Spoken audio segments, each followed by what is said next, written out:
Of a live bomb on the bridge where the tide can't flow, snap vivid like the Nikon. Been cold with the vibe warm, keep it locked like the vice arm. They got her twisted like the coat arm, heart something froze like the snowstorm. Her tote bag match a throat charm. She from the land of the sand where they flex so subtle when her drink mint muddle. Left home and her man in the game that he played for the sand of the shade. She parades you to square in her shades. She like why you do that, niggas be deceptive. Young pretty restless, long as a check is addressed to a resident. She self-heal therapy, she retail on clearance, but she shopping for clarity. Reap what she sold for the dividend. Know what time is a medicine, copping the wristwatch. Cartier with the bezel on her credit, demanding hers where it's due. I swear she's so sadistic, defensive, pessimistic, reclusive. She too lit, independent. She too quick to dismiss courtship, concerned with malice. She pile up as the bout ends. She throws a talent. She clutch a half full chalice. Sip you from fountains. Check her rap. She chic, maneuver mountains. Fly away with you, escape the negative. I'm just trying to let time out.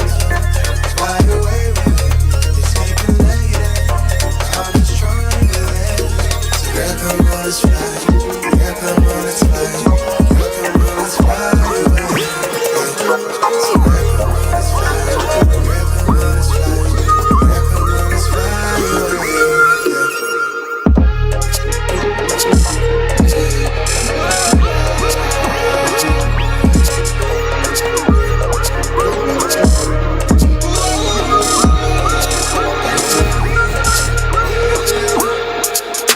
I let the thumbnail distract me from the bigger picture. Losing sanity to misplaced feelings. Real shit kept keeping her makeup bristles. Hotline bling, she sent 1,000 kisses. I just tripped, I sold 1 million tickets. I'm way too focused on this image lately. My mind is racing, million miles a minute. No time to slide, I guess I'm bad with distance. I never text you back lately, my thoughts they drifted around the shots to keep us all from losing who we are. We're products of a generation where we swiping left across the interfaces. All my minds tend to be evasive. Yeah. All to notice how the money made us. Girl, come on, let's fly. Girl, come on, let's fly. Girl, come on, let's fly away. Girl, come on, let's fly. Girl, come on, let's fly. Girl, come on, let's fly.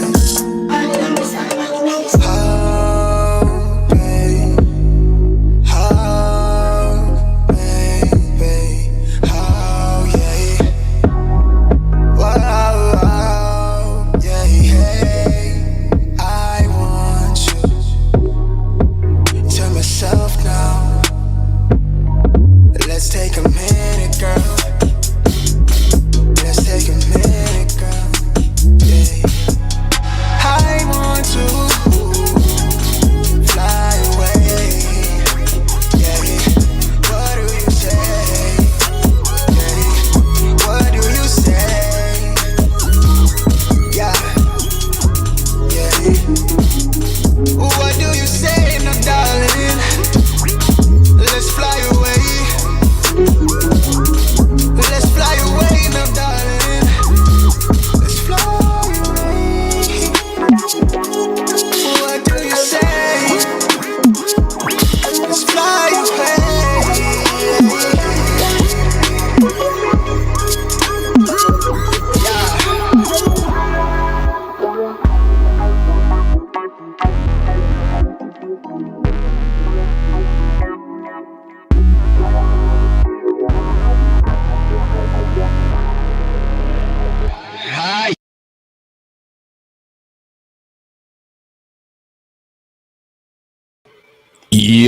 Yo, what up, y'all? It's your boy Rob coming back at you once again with another live stream. So before we get started, you already know what to do. If you're not subscribed to the channel, make sure you hit the bell icon twice.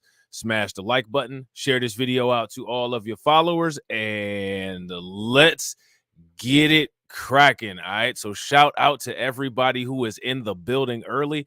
It's good to see each and every one of you. If you guys can hear me okay, please give me a thumbs up or radiation emoji in the chat. If you cannot hear me or the visual presentation is not looking good, please give me a thumbs down or an angry face.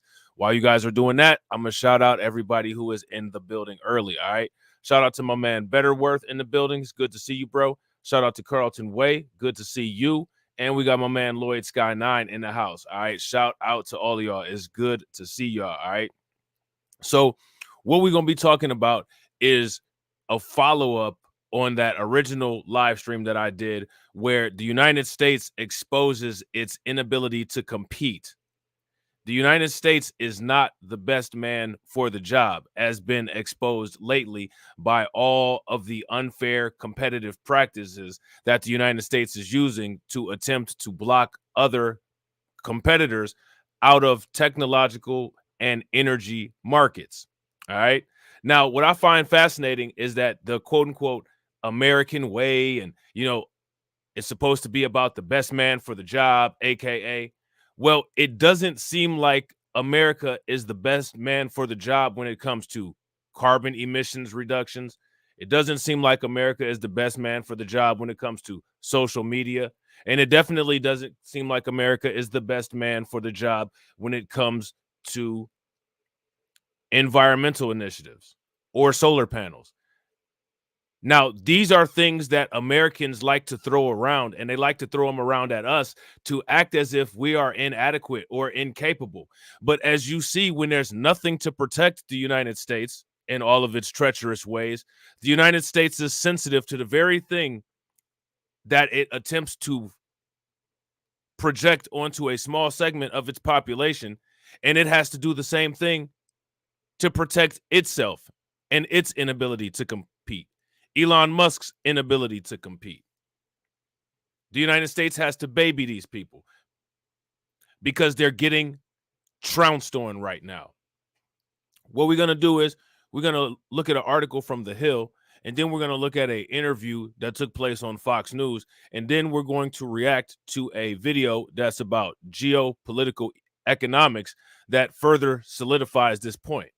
So now here's my question. How can American people act so outraged about DEI when the United States requires its own DEI protection to be competitive on a world stage because its intelligence and technology are inferior to competitors? That's my question for you guys. Let me know what you guys think. Fox News Kilmeade clashes with Rand Paul over TikTok ownership.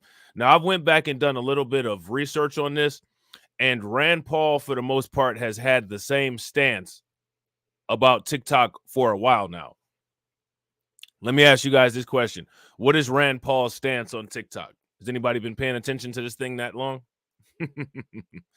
Fox News host Brian Kilmeade and Senator Rand Paul clashed on air Thursday over a potential TikTok ban in the United States and the ownership of the company.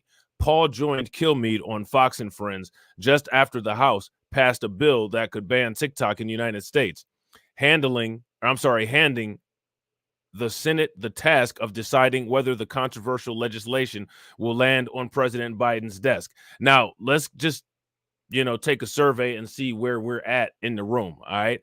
How many people in here are in support of a TikTok ban? If you're in support of a TikTok ban, give me a thumbs up. If you're not in support of a TikTok ban, give me a thumbs down. Either way, also let me know why. The bill would force TikTok's China-based parent company, ByteDance, to divest itself of the app or face removal from U.S. app stores. Supporters of the bill say it aims to protect national security by preventing ByteDance from sharing U.S. user data with the Chinese government and seeking to influence American users to suit Beijing's interests. Now, let me ask you guys this question. Is there any evidence that TikTok has done any of this? Is there any evidence that TikTok has done any of these things that they're being accused of, or that they're acting like they're taking precautionary action to prevent? Now, here's the next question. Has Facebook, Meta, Instagram, Snapchat, or any of the American social media companies, have they done any of that?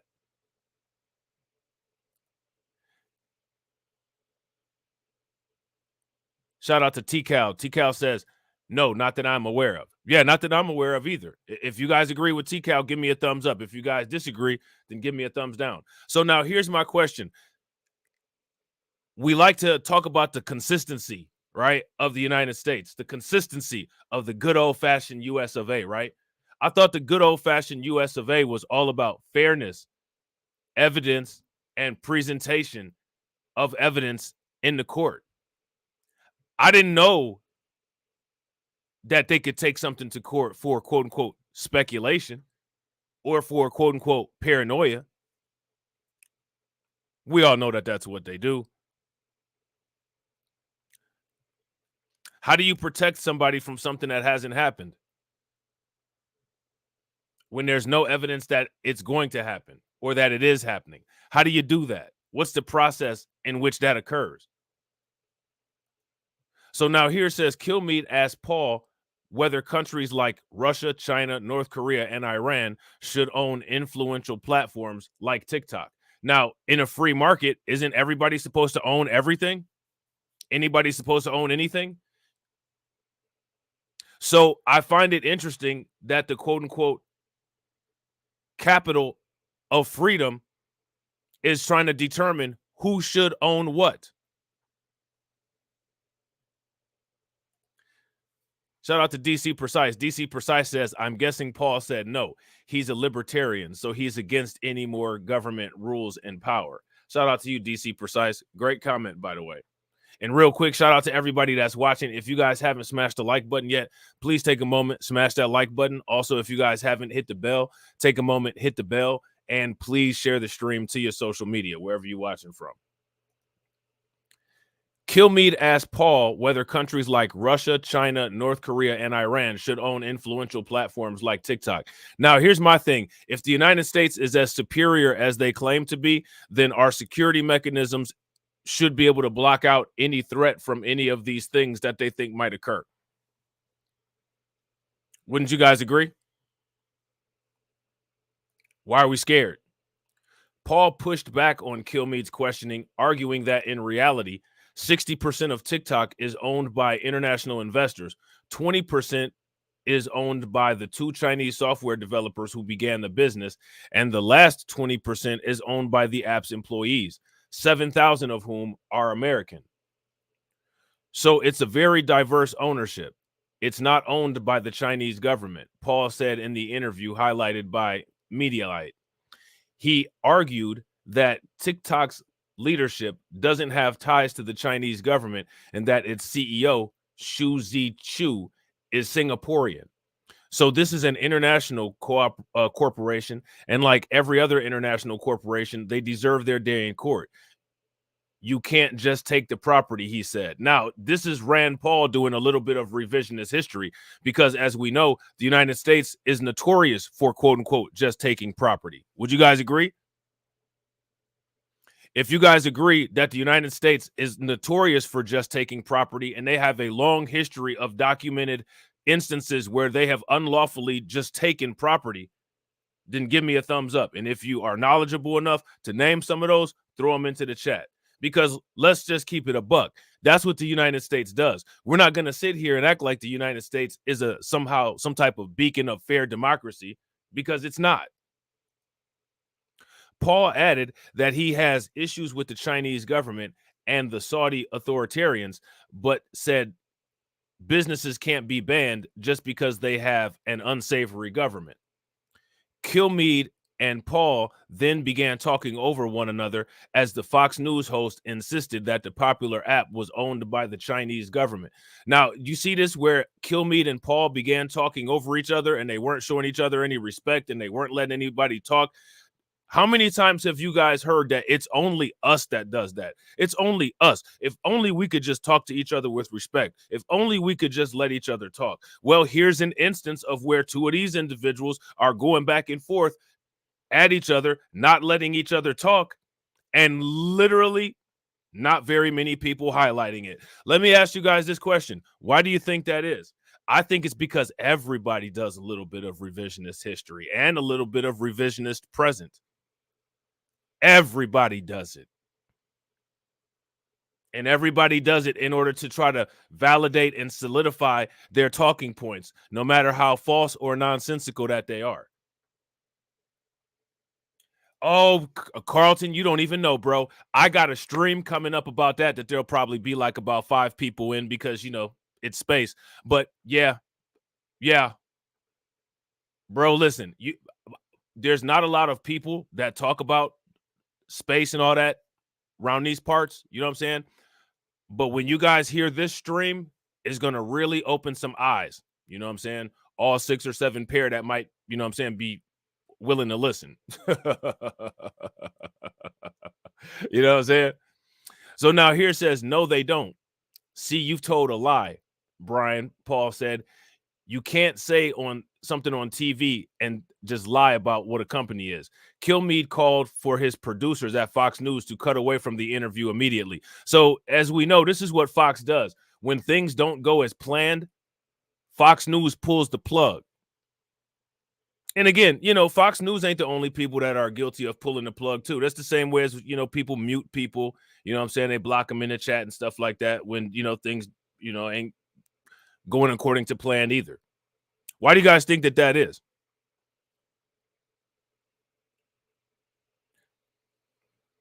Why do you guys think that is? Shout out to my man D-Buck over on Twitch. If you guys don't follow BLR on Twitch, make sure you guys go and check it out. Twitch says, hell, there wouldn't be a United States without just taking property. Facts. If you guys agree with D-Buck, give me a thumbs up. If you guys disagree, give me a thumbs down. That's a fact. On Tuesday, Paul said that the proposed ban makes no sense since the app is already banned in China. I wasn't aware of that. How many people were aware that TikTok is banned in China? That's interesting. I had no idea that TikTok was banned in China. You learn something new every day. So we're going to emulate the Chinese communists by banning it in our country, he said in an interview on The Hill on News Nation. It's currently unclear whether the Senate will bring up the House-passed TikTok legislation, but Senate Majority Leader Chuck Schumer said he will review it when it comes over from the lower chamber. Biden said last week he would support a bill banning TikTok if Congress passes the legislation.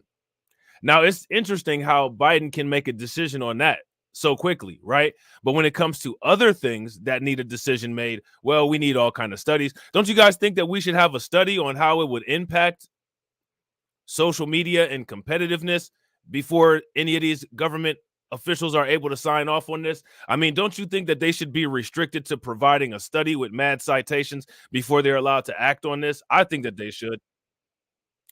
I think that anything that comes across any politician's desk in the United States should come with a thorough and extensive study that takes at least 9 months to figure out. And that study can also be appealed for more study. And I think that we should be the main ones appealing it every single time just to make sure that nothing gets done. You know what I'm saying? If you guys agree with that, give me a thumbs up. If you guys disagree, give me a thumbs down. Shout out to Patrick. What's good with it, Patrick?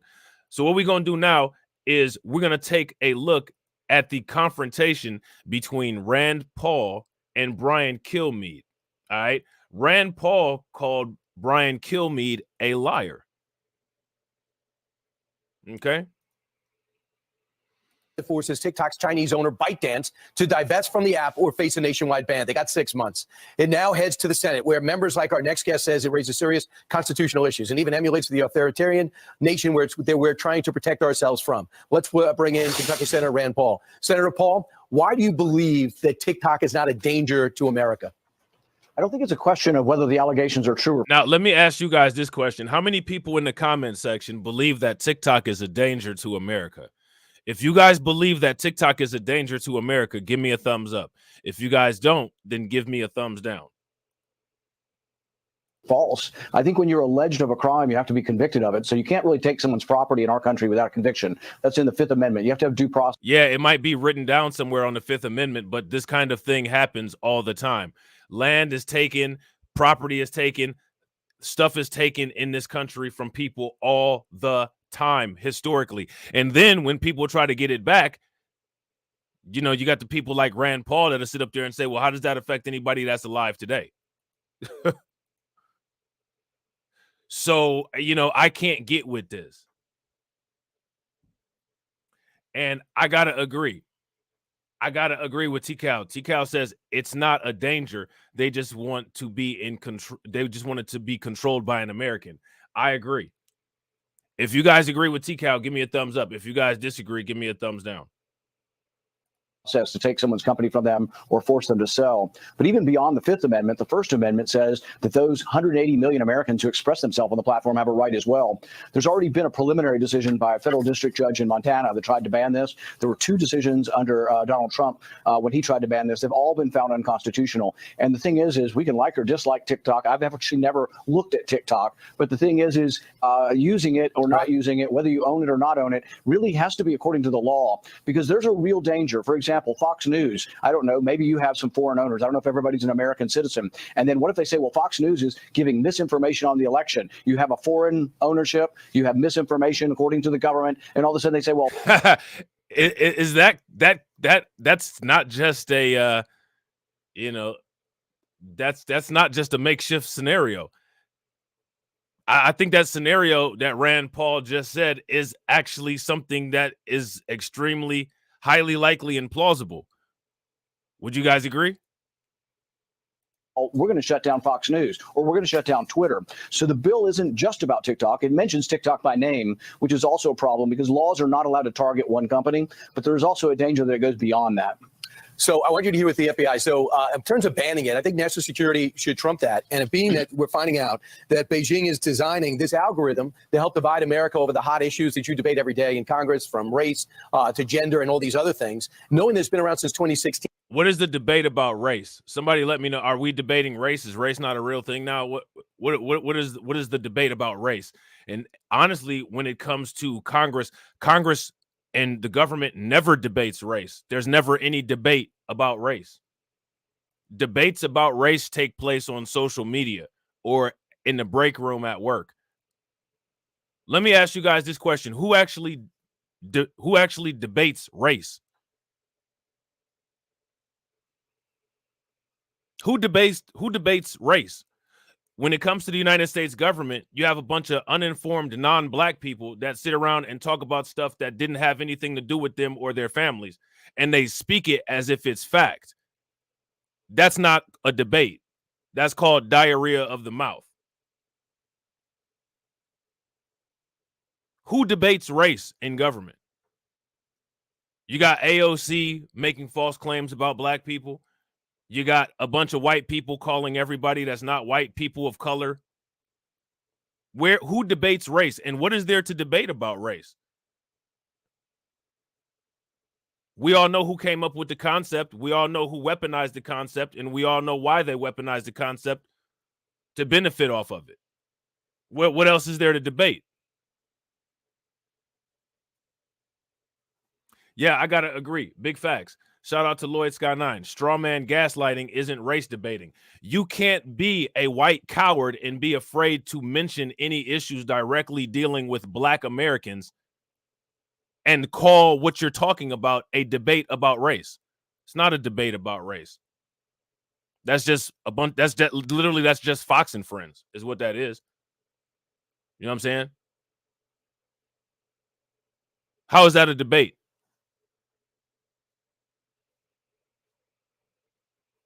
Most people that discuss these type of issues and regardless of on what side they fall on, they discuss these issues in a vacuum. They discuss these issues in an echo chamber.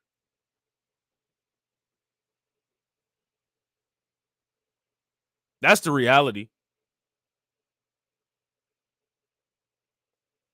That's the observable reality.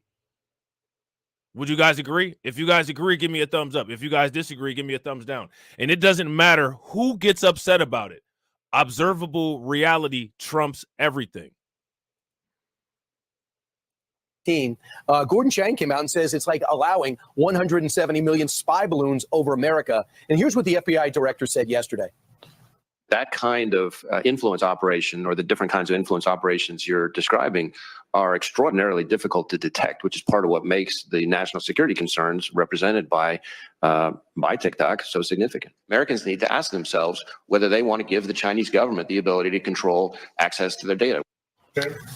Now, based on the numbers, when it comes to ownership and when it comes to control and influence, let me ask you guys this question. Based on the ownership structure of TikTok, is it likely that the Chinese government has access to be able to utilize TikTok to run some type of mass mind control program over the United States? Is it possible with the breakdown of how the ownership structure is? Let me know what you guys think in the comment section. And real quick, shout out to everybody that's watching. I appreciate everybody who is in here. I know that it's early as hell, but we got a good crowd, and that is what's up. I appreciate you guys. We got 19 people watching, and we got 13 likes. If everybody can bang on that like button and get us to 30, that would be great. So, I mean, doesn't that concern you? Do you see a difference? Do you think there should be maybe a listing of nations like Russia, China, North Korea, and Iran that should not be able to own entities like this? Well, here's the first thing. Here's the first thing, and this is the most important fact of all of this, and it needs to be debated, not assumed as a fact. The company is owned 60% by international investors, 20% by the two Chinese software engineers who developed it, the entrepreneurs who began the business, and 20% by their employees, 7,000 of whom are American. So it's a very... I'll tell you, shout out to Patrick Taylor. Patrick Taylor says, off topic, what exactly do blacks in Congress do? They do the exact same thing as blacks on YouTube do, not encourage other black people to own companies like TikTok. Would you guys agree? If you guys agree, give me a thumbs up. If you guys disagree, give me a thumbs down. One thing that blacks in Congress do is the exact same thing that blacks on YouTube do, and not encourage ownership in large-scale industry businesses. Diverse ownership. It's not owned by the Chinese government. In fact, on TikTok's board, there are no Chinese nationals that control this that are associated with the government at all. They're CEOs from Singapore. So this is an international corporation, and like every other international corporation, they deserve their day in court. You can't just take their property. Look, I have a lot of arguments with the Chinese communists. I have a lot of arguments with the Saudi authoritarians, but I'm not saying we should allow banning anybody to do business with the Saudis. Facts. Not to mention, it's probably and the people that own it are cloned. You know what I'm saying? Because they have an unsavory government as well. Senator, they spy on their people. Senator, did you see the hearing, or were you part of that hearing? I can't remember what committee was in front of, when the CEO of TikTok was there trying to rationalize why we should leave it in this country? You know, I wasn't in that hearing, but I do know that they have been working very closely with our government to try to adhere to anything they can do to stay open in our business, in our country. They've offered and actually have transferred most of their data to Texas, to an Oracle cloud, which they have review of the data by Oracle to make sure it's being controlled here. They're often go through what's called CFIUS. CFIUS is a procedure where foreign-owned government countries are trying to work to have American boards. They've also worked. So this is the fundamental. I know about the Texas project, and I wish it was effective, but it isn't. We put $1 billion into it, or they did, but they did. He could not assure that ByteDance. So how does Brian know that it's not effective? How does Brian Kilmeade didn't present any information that validates him refuting the effectiveness of this Texas project? But he just sat there and said it as if he's some type of authority on technology and ethics and the effectiveness of programs. And most people watching this will just sit here and accept it. Right. Exactly. Like he just basically said it's not effective, and then literally listed nothing to back up why it's not effective. And that's just what it's supposed to be.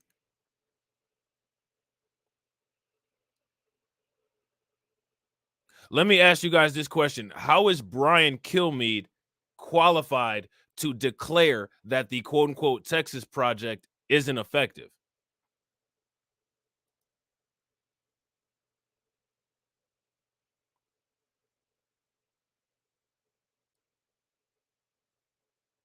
What makes him an authority on the subject to be able to do that?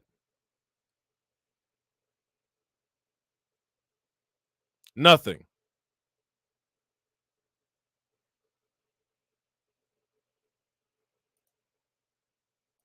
Brian, that's your opinion. That's your opinion. No, nobody thinks the Texas project did. No, but nobody thinks. Let me finish. Nobody thinks the Texas project is up and running and is effective. So the thing is when you say nobody believes that it is. Let me just finish. They could not answer. The CEO would not assure. Who is nobody? So again, my question is, why, when these people start talking and saying this stuff, why don't people suffocate this nonsense? Is my question. This is ridiculous. There's people that'll sit there and let somebody talk to them like this at work.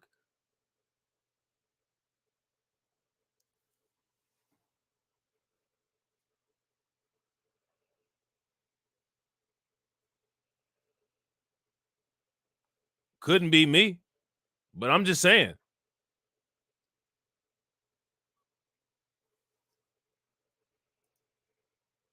Sure that Beijing would not have access to personal information for 170 million Americans. I don't think that's true. I don't think which that's is true. number one with young people. It is true. The number one with young people is now. Brian, it's an allegation. You are making allegations against a company owned by Americans, and you have to prove it. Who owns that company? Who owns that company? ByteDance. ByteDance is owned by China. Now, the thing is now you hear him asking who owns the company. Rand Paul just gave a breakdown of earlier who owns the company. And he also even quoted the amount of Americans that own the company. There's a American company that owns part of TikTok, and 7,000 of the TikTok employees, if I'm not mistaken, and some of them are American, and they own the company as well. And I believe he said that the Chinese government only owns, I want to say, like less than 20% or something like that of the company, which leaves a whole nother 80% that's diverse. So now here's my question. Why wasn't there viral clips of this all over the place showing how illegitimate Fox News is by having a news anchor with literally no background just sitting here declaring stuff like he's the boss? Let me ask you guys a question. Is this guy the boss?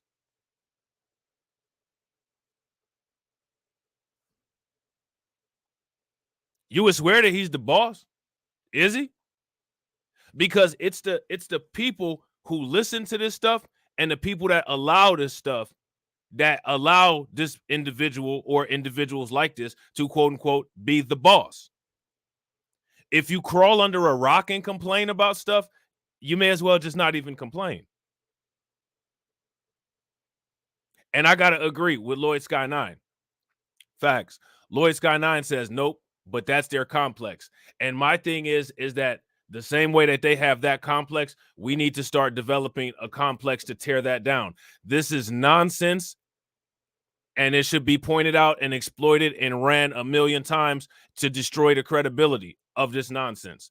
But the thing is that what does the evidence show about people putting forth an effort to do that kind of stuff? For one, people are scared. For two, people are not prepared. And for three, my belief is that the majority of people are fully satisfied with the status quo. Fully satisfied with it. If you guys agree, give me a thumbs up. If you guys disagree, give me a thumbs down. 60s. No, it's not. See, that's a lie. And you're defaming the country. You're defaming the company. 60% of it is owned by international investors. 20% is owned by the software developers who are Chinese, and 20% is owned by the employees, 7,000 of whom are Americans. So Who controls the algorithm? But it's not owned by the government. It's not about profits. Who owns the algorithm? TikTok owns their own algorithm, and it's actually and not who in owns China. TikTok? ByteDance. So again, Rand Paul just literally said all of this stuff. He literally just said all of this stuff. Now, let me ask you guys this question. How many people let people get away with talking this kind of mushmouth nonsense to them on Twitter, on social media, in comment sections on YouTube and other places?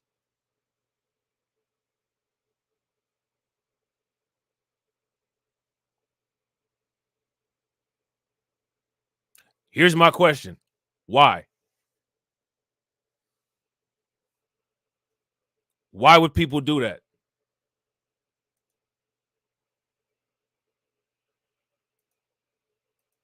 Where's the dysfunction? And who owns owns ByteDance? The Chinese ByteDance? government. No, they don't. See, you've just told a lie, Brian. You can't say on TV something that's a lie about a company. Okay. That is an out-and-out lie, and it's provably What is a false. And they're not owned by the Chinese government. TikTok is owned privately, 60% by international investors. ByteDance controls the algorithm. That's all that matters. You're talking about profits. Let me finish. I've been listening to it. Let me finish the answer. 60% is owned by international investors who have made investments in this. 20% is owned by the two Chinese software engineers who developed the app, and 20% by their employees. And who controls the algorithm? And 7,000 of them are American. Facts. I got to agree with Carlton. I agree 110% with Carlton. Carlton says people just want to bury their head in the sand and hope that WS won't spank them, or they hope that they'll just get some butter biscuits. People want a peaceful demise. Facts. If you guys agree with Carlton, give me a thumbs up. If you guys disagree, give me a thumbs down. Now, if you're somebody that just wants a peaceful demise, let us know in the chat. I think they just legalized euthanasia in Canada. Right. And the algorithm's not in China. Yeah. Everything is held outside of China. You're comfortable with TikTok influencing America. And you, Shout out to LS. What's good with it, bro? Those 60% of foreign ownership controlled it. Senator, I'm thank you so much. I got to go to Constitution. I got to go to. You cannot take people's property without due process. Right. If you believe that there's a national security exception There is a national to the Constitution, then you believe that Fox News could be shut down, that Twitter could be shut down. Senator, thank you very much. I'm up against a hard break. Thank you very much. So as you guys can see, they just cut him off. They just cut him off. Now, did that look that difficult?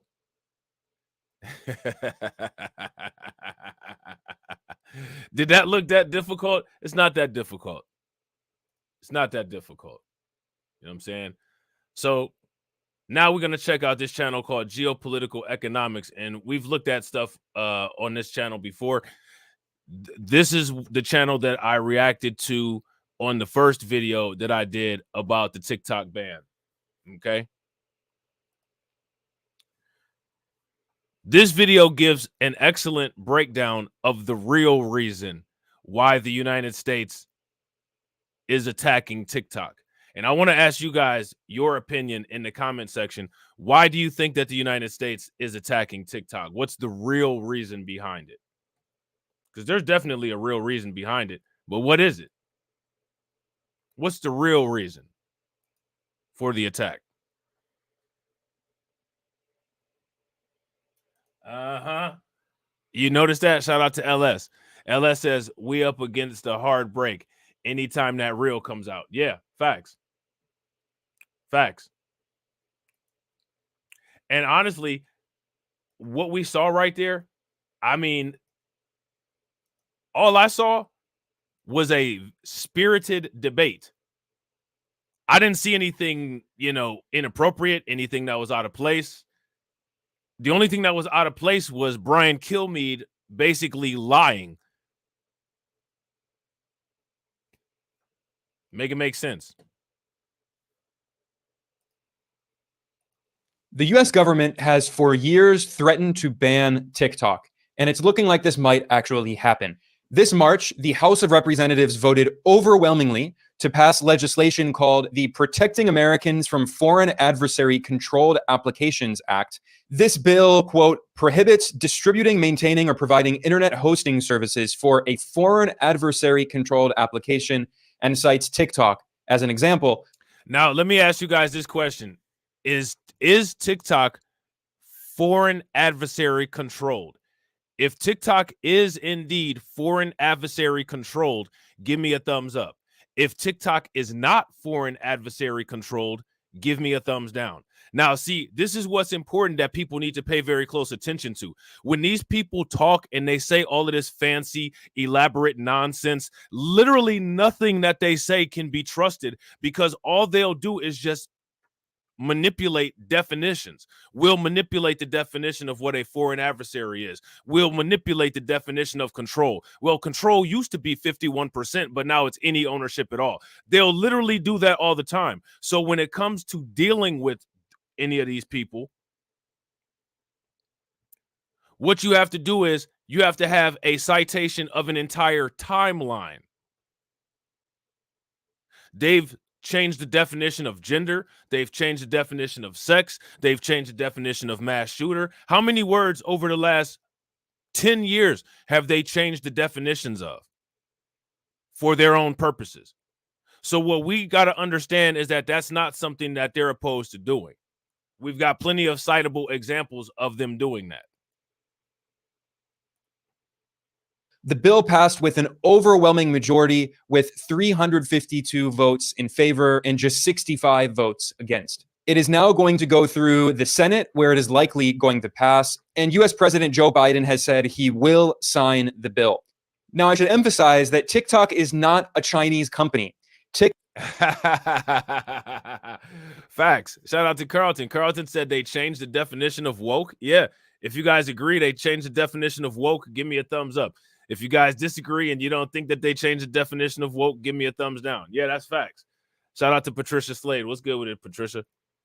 So now, as you guys can see, here's a second citation that TikTok is, quote unquote, not a foreign-owned company. So the House resolution that they put in place is just a House resolution.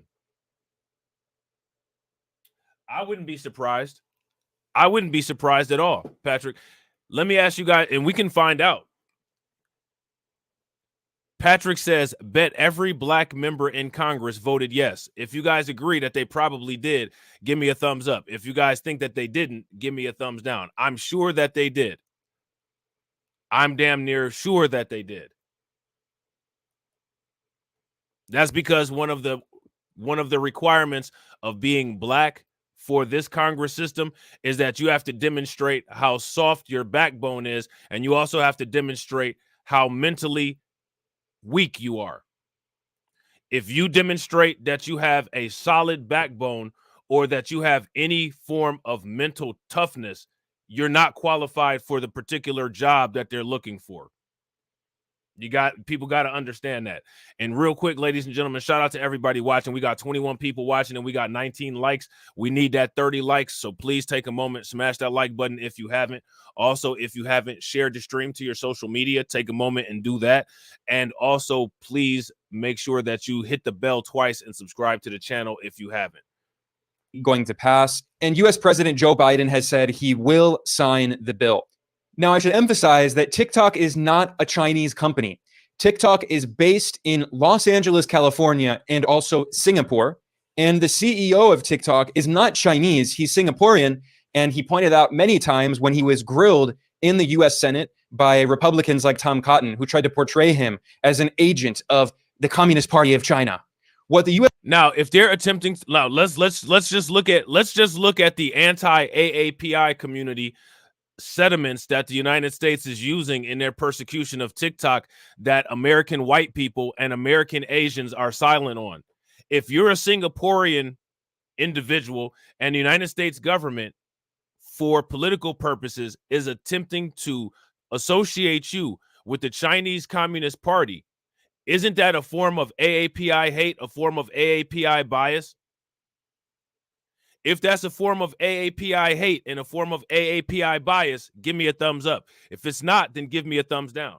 Now, with all of that court power that the AAPI community is flexing as far as what they've done with affirmative action, don't you think that now it's time for them to protect their interest in TikTok and allowing the United States to persecute against quote unquote Asians? Because this wouldn't be the first time that they've quote unquote persecuted against Asians. We got to talk about that famous example of when the United States put them in internment camps, Japanese, and they got reparations.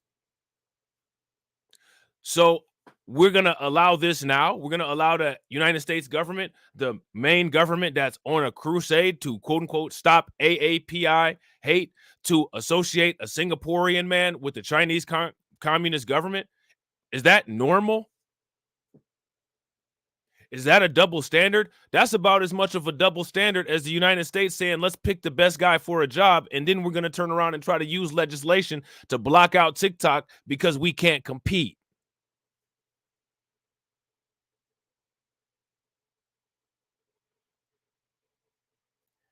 And like I always say, anyone who would like to debunk anything that I'm saying in any of these videos, the comment section is yours. You know what I'm saying? To debunk what I'm saying. US government is trying to do here with this legislation is force the owner of TikTok, the Chinese company ByteDance, to divest, to sell TikTok. And of course, the implication is that the Chinese company has to sell it to a US company, or if ByteDance refuses to do so, the US government is going to ban TikTok. Now, let me ask you guys this question. Do you all think that the United States wants the Chinese ownership portion of TikTok to be politely placed into Elon Musk's lap?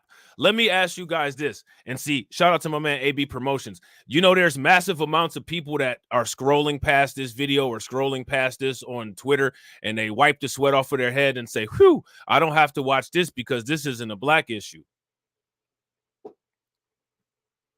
How many black TikTok content creators are going to lose their income if TikTok gets banned? Here's another question. How many black business owners are in the lineup to be able to purchase TikTok if TikTok gets banned? The fact that we don't have the ability to just swoop in and take advantage of this if TikTok is banned, you guys don't think that that's a wealth gap issue? If you guys do not think that that's a wealth gap issue, give me a thumbs up. What about all those black content creators? You know, everybody likes to react to what all the black people say on TikTok. You got the black people making the videos about the white people. You got the diaspora war grift. Nobody going to be getting paid for that anymore unless you set up a YouTube channel and react to your own videos after you hit the YouTube monetization.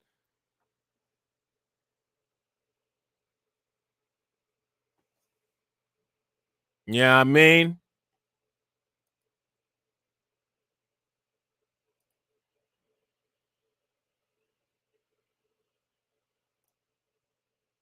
you know what I mean?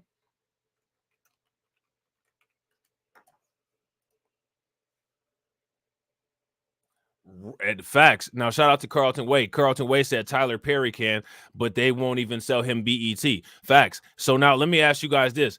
If there was somebody that was eligible to buy it, and I bet you a bunch of black people, a bunch of black billionaires and millionaires could put their money together and put up enough money to be able to buy it. The issue of them not being able to get it sold to them, is that an issue? See, like, I'm going to tell people something. Shout out to Jerry Befford. A lot of times people don't even realize what a black issue is because we're so down bad that we don't even get the opportunity to experience what these issues might be.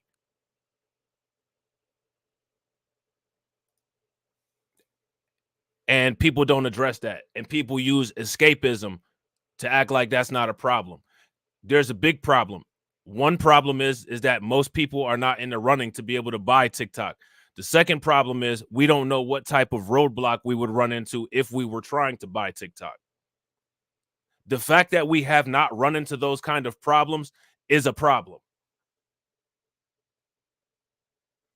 We don't know that yet, Patrick, because we're not at that point yet. Patrick says even if someone black was in a position to buy TikTok, they couldn't. We don't know that.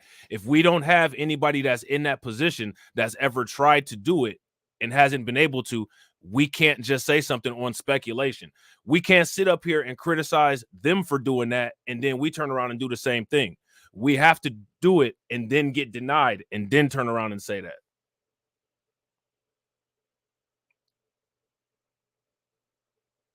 You know what I'm saying? Now, I agree with you that it's probable, but we got to make sure that we use the word probable. We can't say that it's a for certain because the fact that we haven't gotten to the point yet where we have the capital and the resources to be able to get something like TikTok, that's a problem in itself. That's the same thing that I be saying about the migrant crisis. Shout out to Brooklyn Queen. What's good with it, Brooklyn Queen? The fact that the migrant crisis is affecting quote unquote lower level jobs and the fact that most of those lower level jobs are being worked by black people, we got to ask the question, why are we saturating so much of the lower level job market? That's the actual problem, because like I always say, we can say Trump is going to do this and Trump is going to do that. Trump might build the wall, but he's not going to build a wall that's going to stop artificial intelligence, which is coming for the same class of jobs. You feel me? So now so that brings us also back to that question as far as what is the contingency plan for the jobs that artificial intelligence is eyeing on wiping out? Because let's just say that the migrant crisis does get quantitatively eased. Is artificial intelligence going to get quantitatively eased?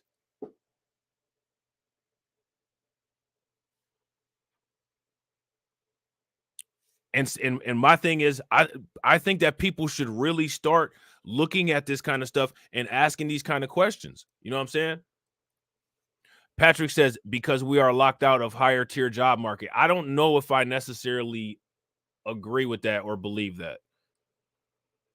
I believe that we're locked out of higher tier job markets looking for jobs at companies that white people own.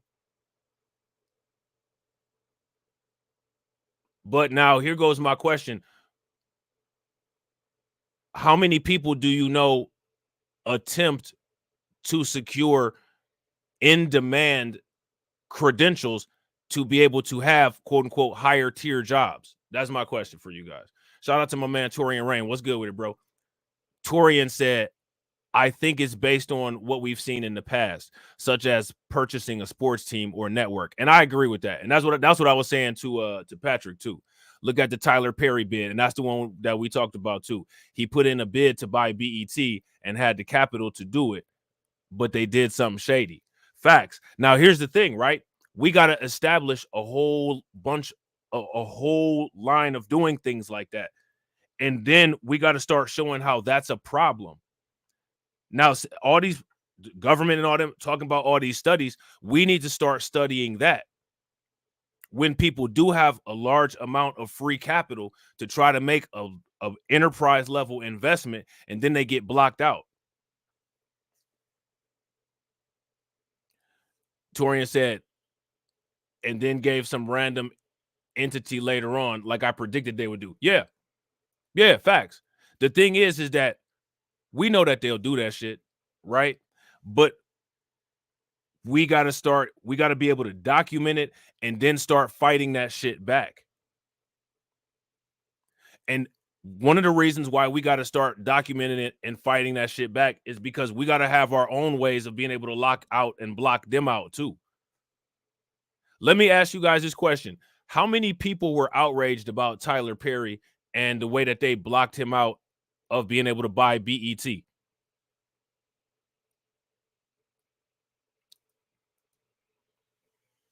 but they'll just hand a company to Elon Musk.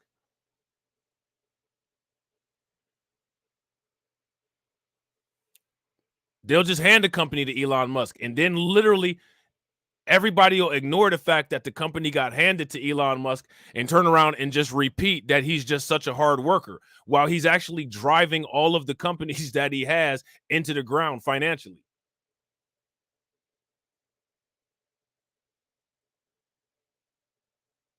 And I agree. There's circumstances that play into it. And if you ask me, we got to start exploiting those circumstances and exposing them.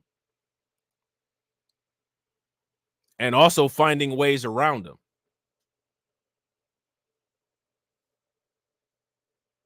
You know what I'm saying? Got to start doing that shit. Now, this might seem crazy given how extremely popular TikTok is in the US. It has 170 million users in the US, which is half of the entire population, and especially among young people in the US. It is one of the most popular apps. Carlton, crazy. Carlton said Elon Musk is the only African American I know that's getting handouts. Elon Musk been all over the place. I think he used to live in Canada too. You know, he stole from his parents. There's a story that talks about how he stole emeralds from his parents and went and sold them like at a premium to some type of jeweler in New York. And instead of talking about how degenerate of a child he is and what kind of home training he didn't have, because who would steal from their own parents, they said that his entrepreneurial spirit started as a young man. I guess that's entrepreneurial spirit. You know what I'm saying? But what we're seeing is that the US government is waging a technological war against China, and the US is essentially... Now, here go the thing, right? Why is the United States waging this technological war against China? The United States is waging this technological war against China because the United States needs DEI protection, because the United States is not the best man for the job. The United States creates subpar and inferior products, and they have no way of competing unless they change the rules of the game to be able to compete. So as much as the United States is on a jihad against quote unquote DEI, the United States is trying to institute, along with Europe, its own global DEI to be able to remain competitive in a failing economy. Would you guys agree? If you guys agree, give me a thumbs up. If you guys disagree, give me a thumbs down. The United States is the biggest beneficiary and the biggest enforcer of self-serving DEI initiatives. The United States creates initiatives to allow it to diversify the global economy and equally be competitive to companies and countries and economies that are superior to the United States. And it wants to be included in some of those global GDP revenues. So the United States is the producer, enforcer, and beneficiary of the largest global DEI initiative ever known to man. Yet they have an issue with it right here at home.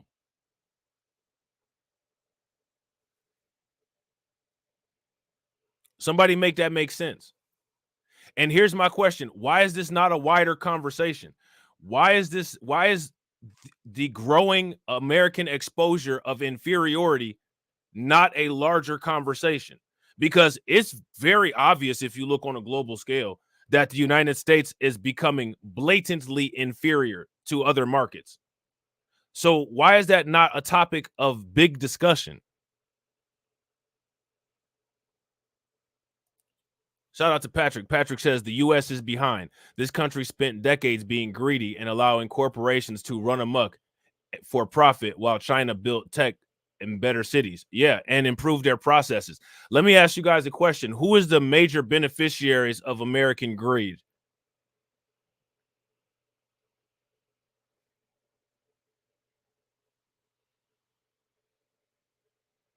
Who are the major beneficiaries of American greed? I guarantee you that most of us in the room here, most of us didn't benefit or don't benefit from American greed. Facts. And I agree with Patrick Taylor. Patrick Taylor said W's, of course. Yeah. And when I say W's, I don't mean winners. Trying to ban all competition from Chinese tech companies in order to protect US big tech monopolies. Any apps, any technological products that are made by Chinese companies, the US is trying to ban them, put tariffs on them, whether it is Chinese electric vehicles, Chinese solar panels, Chinese phones, like from the company Huawei. The US is trying to prevent China from technologically developing. Now, it's interesting that he mentioned Huawei, right? Do you guys remember when Trump was in office? Anybody can Google and look up some of the tweets that Trump made, because Trump was actually attempting to block Huawei out of the American telecommunications market while he was president. So changing direction on the TikTok ban, acting like he's supporting the TikTok ban. He doesn't support the TikTok ban. That's not consistent with Trump does. Trump is an authoritarian that wants to block out competition from other countries, just like any of these other people. When Huawei was leading the way with the 5G, Trump tried to block them out. And this is what these people need to get hammered on. These people need to get hammered on this. Because if one part of the information war is to blow up and expose not only inferiority, but blow up and expose double talk and double standards, this is where you see it at. The international application of nonsense, as well as the inconsistencies of the politicians and the things that they say. Trump is pro TikTok, but he was anti Huawei while he was the president.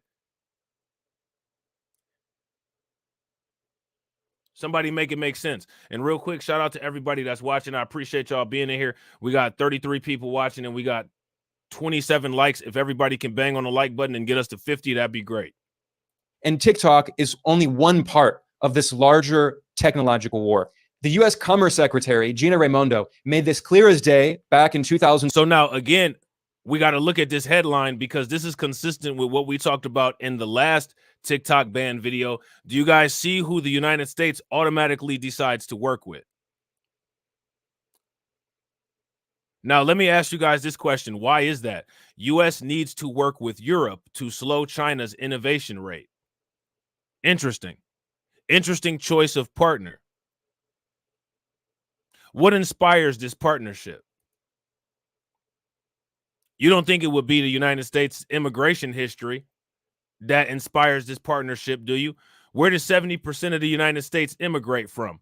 The very people that they want to work with against China. I agree 100% with Patrick Taylor. If you guys agree with Patrick Taylor, give me a thumbs up. If you guys disagree, give me a thumbs down. Now, what resources does Europe have that would allow them to help the United States to slow China's innovation rate? They don't have a large manufacturing base. Many of the countries don't even have stable economies.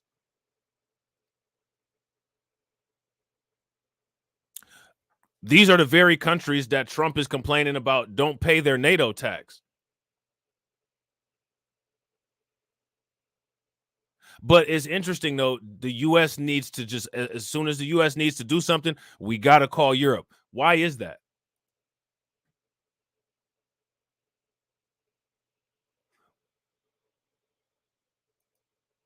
What makes that, what creates the criteria for that decision?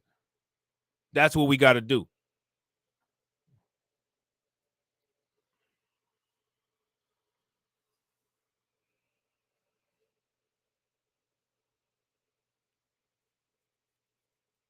We got to run over there.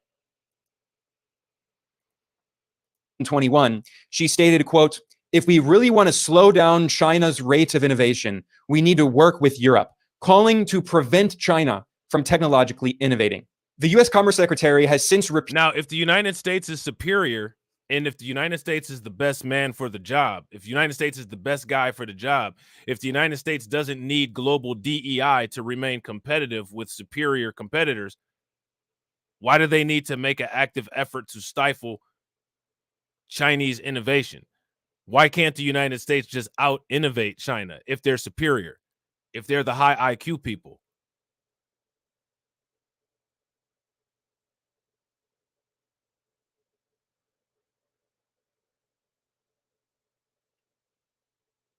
Anybody got any input, any answers about that? Why can't the United States just outcompete China?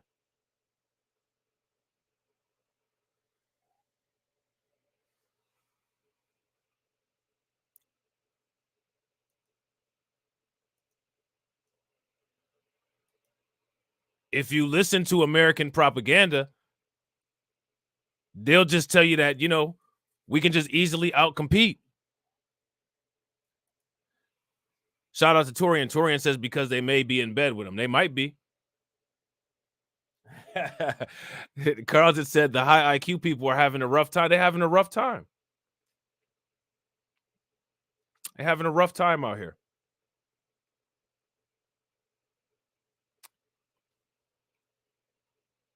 They're having a rough time.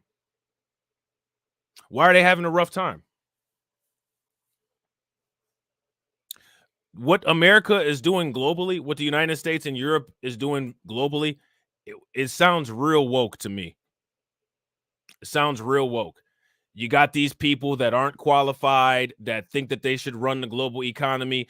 You got these people that can't compete, that think that they should be in first place. You got these companies that aren't able to keep up, and they're begging the government to be able to make rules to stop other companies from competing with them. It sounds real woke. It sounds real leftist, like they like to say, right? Doesn't it sound like some left shit? Sounds real liberal to me.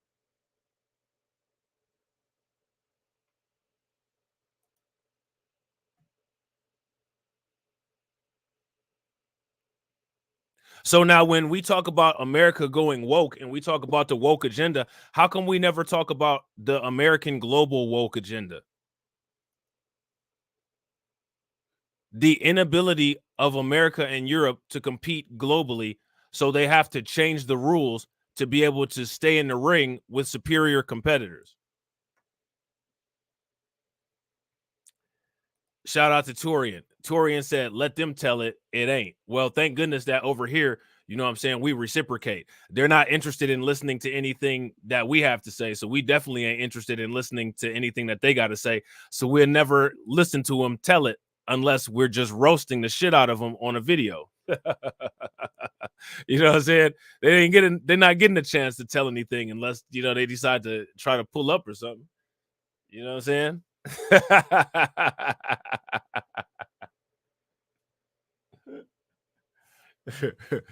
Toria said they doing the same thing with the word that they did with us on the compete, or they doing the same thing with the world that they did with us on the compete level. Yeah, except for when it comes to them doing it to the world, they're losing. They're losing very badly.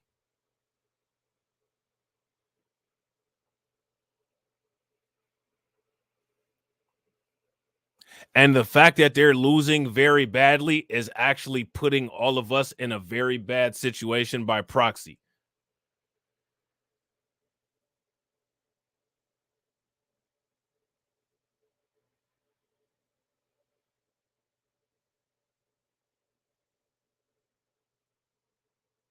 Would you guys agree? If you guys agree that they're putting us in a bad situation by proxy, give me a thumbs up. If you guys disagree, then give me a thumbs down. Repeated comments like this multiple times. This March 2024, she said that the US will do whatever it takes to prevent China from getting access to the most advanced technology. Whatever it takes, whatever it takes. Shout out to like LS said, by any means necessary. Now, why is the United States so desperate? They're so desperate. Why don't they just again, I'm going to just continue to ask this question. If the United States is superior, why don't they just outcompete China? If the United States and the majority of the people in the United States that contribute to America's global commerce are superior, why don't they just outcompete?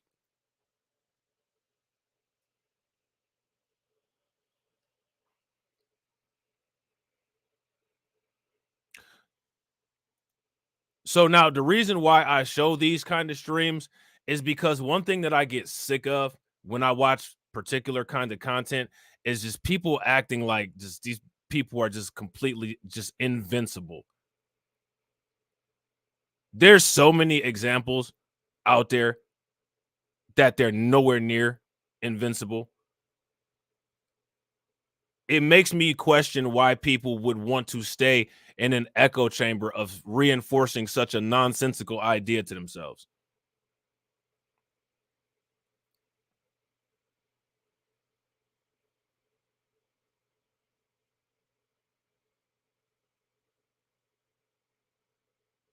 Why do people reinforce that idea to themselves? Shout out to Patrick Taylor. Patrick says the U.S. and W America are too worried about Black America and us having decent quality of life and happiness. Well, if that is the case, I mean, Black America is not really out here out competing and innovating technologically within the United States or on the global scale. They got bigger fish to fry. So that's not really a smart strategy on their part to sit there and focus on us, which lends to the fact that they're not very smart.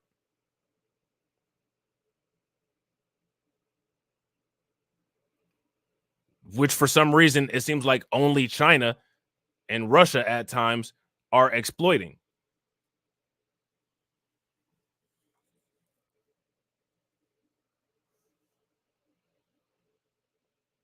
Would you guys agree? Shout out to LS. LS says, because behind the scenes, the U.S. government is working with China. China makes everything America buy. Started with Nixon. I definitely agree with that. There's all kind of different angles on the Hegelian dialectic that we got going on here. Speaking of quote unquote behind the scenes, I haven't had a chance to yet, but we're going to be talking about what people haven't been talking about with the Hunter Biden situation. Yeah, and I agree with Brooklyn Queen. Brooklyn Queen says because they were never, ever, ever superior, and it shows. Facts. And I mean, and now, and see, this is one of the reasons why they're so scared of what they call quote unquote globalization. Anything that creates an even playing field is something that they're terrified of because they can't compete when there's an even playing field. So they have to maintain control of the playing field. They have to know all the places where the booby traps are. Once they start losing control of the playing field, now we start to freak out. That's one of the reasons why these people are so scared of globalization. You ever seen them just go on rants and villainize globalization? If you've ever seen that, give me a thumbs up. If you guys haven't, give me a thumbs down. When people say, quote unquote, globalists, what they're meaning is they're talking about the international community taking over the economic dominance and the economic dominance not being held globally by Europe and America anymore, aka WS. Shout out to Ricky. What's good with it, bro? That's what that means. That's why when all of these things line up rhetoric wise, when you listen to the right, if you listen to Alex Jones, all Alex Jones talk about is quote unquote the globalists. Who are the globalists? Literally, the globalists are these multinational corporations.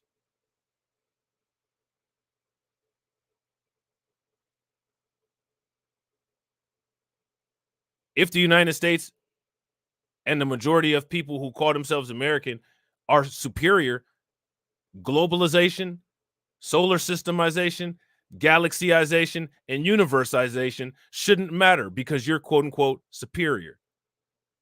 There should be literally nothing to fear.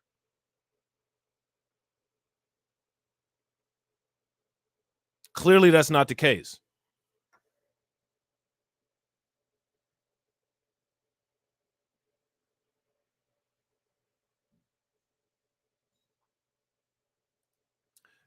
Shout out to Patrick Taylor. Patrick Taylor says, remember, after the 9/11 poll was taken, what's the greatest threat to the United States? And they voted Black people. You can't make this up, even with the planes being flown into the building. I think that the even stranger thing that you can't make up is why we haven't capitalized on that yet. if these people are telling the truth in those polls like that, and they actually believe those sentiments, why we haven't capitalized on that fear is another great mystery.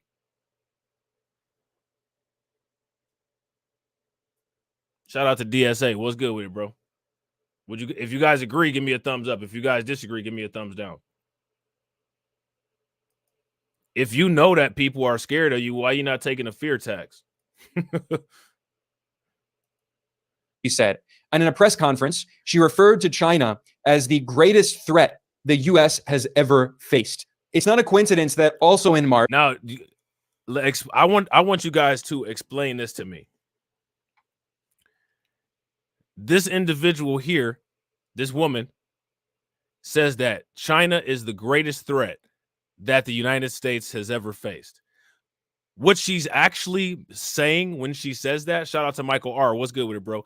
What she's actually saying when she says that is that China is the most equipped to directly compete with the United States. That's what that means.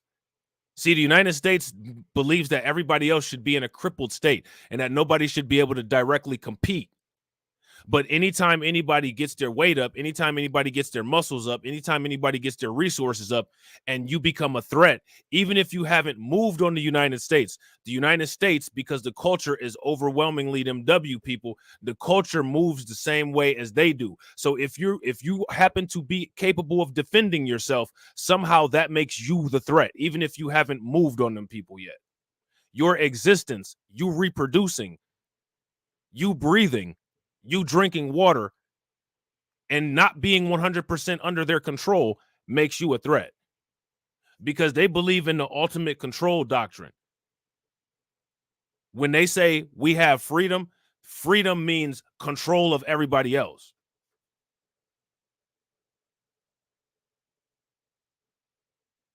If you guys agree, give me a thumbs up. If you guys disagree, give me a thumbs down. Shout out to DeAndre. What's good with it, bro? Shout out to RJ. What's good with it? Access to the most advanced technology, whatever it takes, she said. And in a press conference, she referred to China as the great. Shout out to DeAndre for being a like enforcer. Make sure if you guys haven't hit the like button, you hit the like button. If you guys haven't subscribed to the channel yet, take a moment, subscribe to the channel. Also, if you guys haven't shared the stream, make sure you guys share the stream. And to the people in the chat, make sure y'all throw some like enforcers in there for DeAndre. Greatest threat the U.S. has ever faced. It's not a coincidence that also in March, U.S. President Biden called for an investigation into the so-called national security risks posed by Chinese electric vehicles. The Biden White House published an official statement claiming, quote, Chinese automakers are seeking to flood. And that I agree with that. I agree, Patrick. Patrick says, never mind if you don't have a desire to move against them. The fact that you could is the problem. Exactly. Just the simple ability, the simple capability of being able to defend yourself or to inflict harm automatically. That is why anytime they unjustly delete somebody, they literally say, I feared for my life, because your simple existence they look at as a threat to their life. But you watch, and then like people sit there when they do these commentaries and they watch these militants delete unarmed black people. You know what I'm saying? They try to fathom like making sense of what they're saying. Well, how did you think that you were like? I don't understand why people try to make sense of any of it. What people need to start doing is having confidence in verifiable and observable reality. Observable reality is very different than what goes on in many of their heads.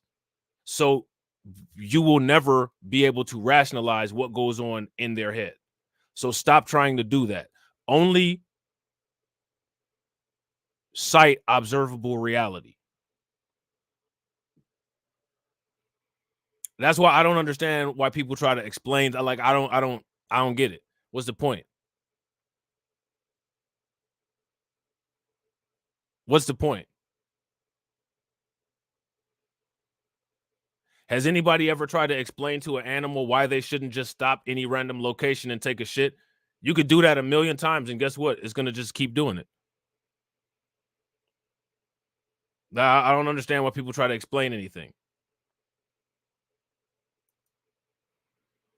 The autos market in the United States and globally, posing new threats to our national. Let me ask you guys this question. What would be of more benefit? To try to explain issues that we have in the world and in the United States to these people, to them who benefit from these issues that we have every single day, or for us to explain and talk amongst each other about how we can overturn a lot of this nonsense and maintain and secure power for ourselves? Which conversation makes more sense? To me, the internal conversation makes more sense than the external one, because the external one has been going on for centuries. And where are we at?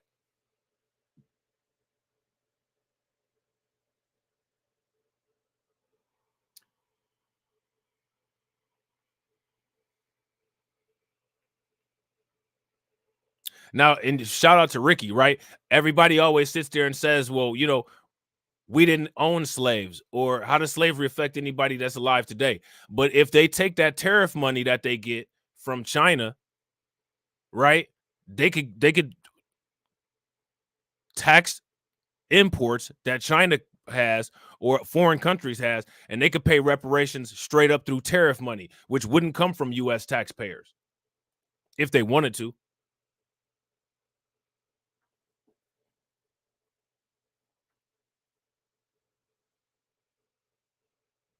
And they know that.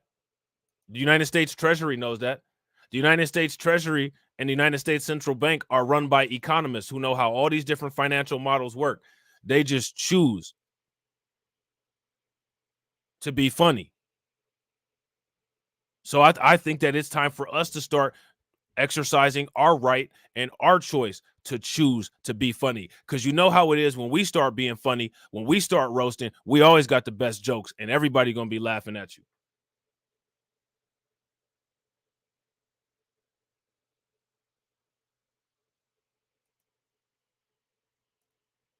Security. Now, I don't think it's a coincidence that Biden made this statement just a few weeks after the billionaire oligarch Elon Musk, the CEO of Tesla, he said publicly that we need trade barriers because Tesla cannot compete. Now, Elon Musk is sitting up here crying, right? Elon Musk is sitting up here crying.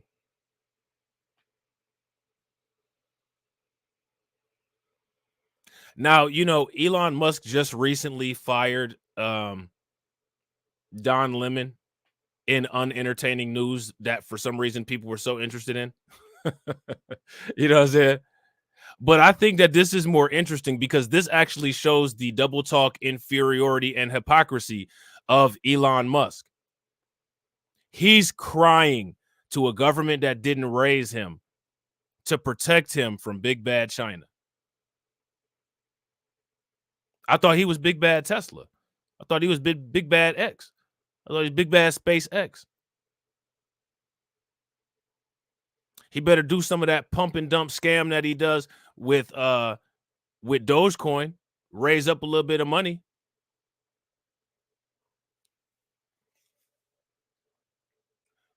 Oh, we're going to get into it, Patrick, because they do.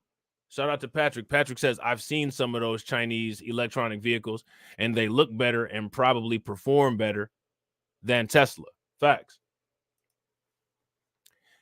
LS says, Elon Musk bitching and moaning while the government making people buy Tesla cars. Right. Shout out to RJ. If you guys agree with RJ, give me a thumbs up. If y'all disagree with RJ, give me a thumbs down. They don't compete. They cheat. Facts. That should go on a shirt with Elon Musk face on it.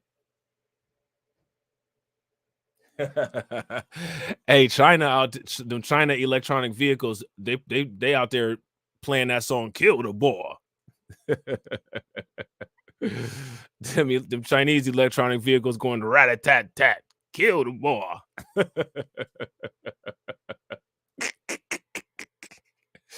Oh, man. I thought Elon Musk was superior and so smart. You know what I'm saying? If you can't outcompete no Chinese vehicles, you definitely ain't making no chip that I'm about to put in my head.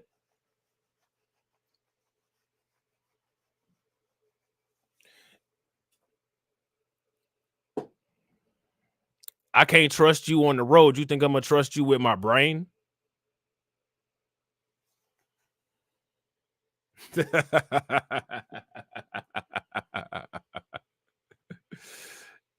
See, like, this is the exposure right here. You know what I'm saying? This is the hero getting beat down to the ground,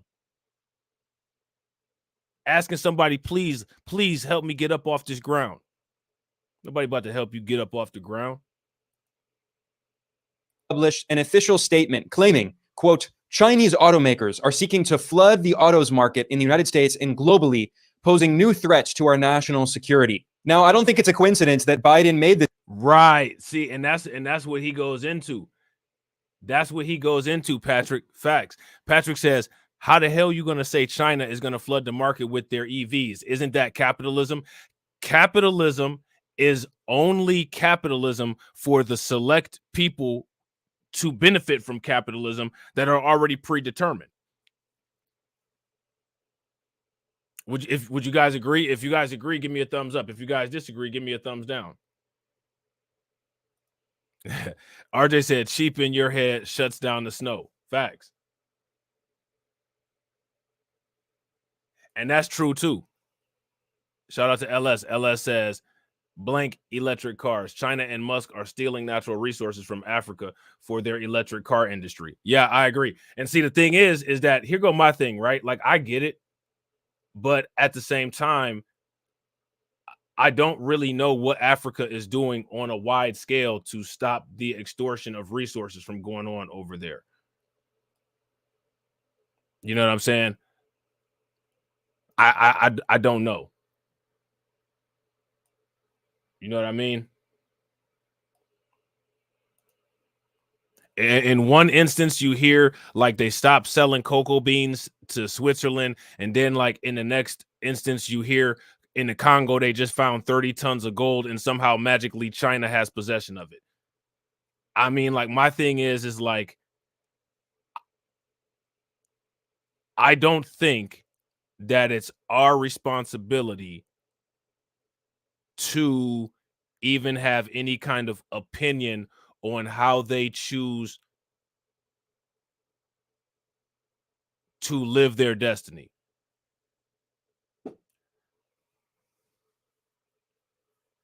If they want to give all of their resources away to China, you know what I'm saying? I don't know what to, congratulations. You know what I'm saying? Yeah. You remember that? Shout out to my man, DC Precise.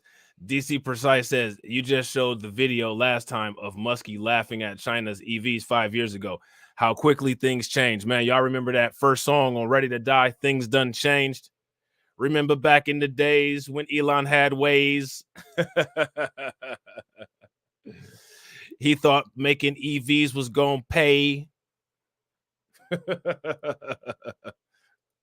This statement just a few weeks after the billionaire oligarch Elon Musk, the CEO of Tesla, he said publicly that we need trade barriers because Tesla cannot compete with Chinese electric vehicles. So Elon Musk, out of his own mouth, Elon Musk's own testimony, I am inferior.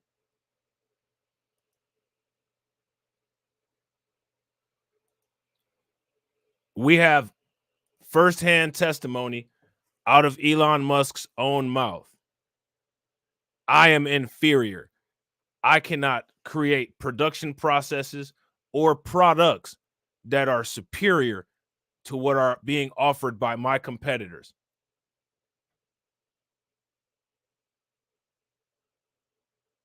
He's made the proclamation of being pathetic. If you guys agree, give me a thumbs up. If you guys disagree, give me a thumbs down. He's sank to the ultimate low of crawling on his knees to the government, mind you, to the Biden administration, and asking them, please protect me. He's a damsel in distress these days. How are you going to be masculine if you're a damsel in distress? Yeah. I need bumpers so the ball doesn't go in the gutter. Shout out to Mr. King. What's good with you, bro?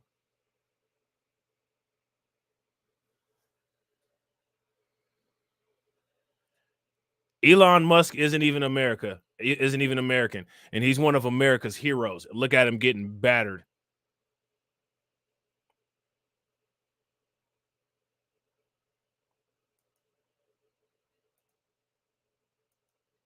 Now, he's so big and bad. Why don't he tweet stuff about China?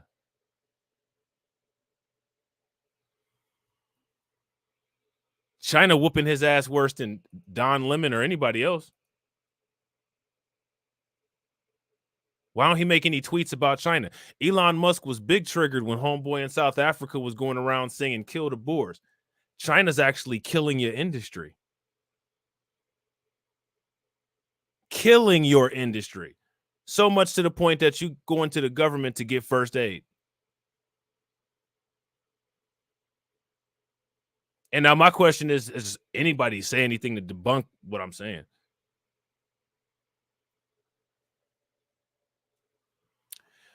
When people have respect for people that don't earn respect, they need to get publicly crushed repeatedly. Elon Musk is getting publicly crushed, but they're doing a real good job of trying to cover it up because they don't want people's spirits to dampen by seeing their heroes get demolished. And I'm telling you that some of the best medicine that the United States needs is to see some of their heroes get infinity gauntlet.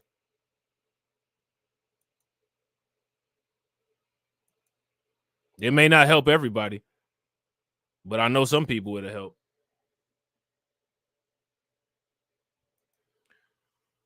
He's too busy spreading racist lies about Haitian cannibals. I wonder if he ever decided to tweet about what white people did to Nat Turner. You think that he ever did that one? China grubbing on that Musk lo mein. Facts. They smoking on that Musk pack.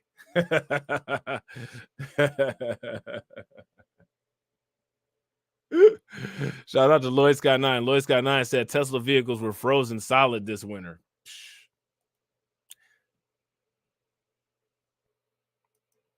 Man, it must suck when your hero is a fraud. That's just like when when people saw Superman and Lex Luthor had that kryptonite suit and Lex Luthor was whooping Superman's ass. It must suck when you ain't the one with the superpowers.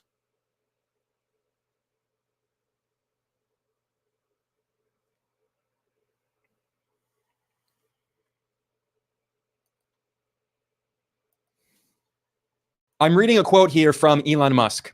If there are no trade barriers established, they will pretty much demolish most other car companies in the world. So what this is saying right here is that Elon Musk is anti-capitalist. Now, why is there not a loud enough microphone to overpower the voices of all of those who are saying that Elon Musk is free speech, free enterprise, free capitalist? He's not.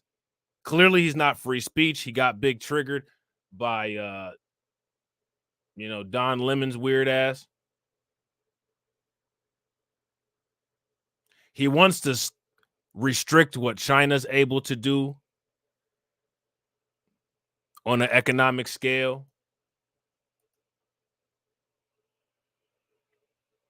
Is this a beacon of quote unquote alleged American values? Now, if you talk about double standards being an American value, then yeah, this is absolutely, Elon Musk being a beacon of American values. He's being a beacon of double standards and nonsense, which is something typical that we would expect of something developing out of or adopting American culture. Would you guys agree? If you guys agree, give me a thumbs up. If you guys disagree, give me a thumbs down. Facts. Elon Musk is the living definition of corporate welfare.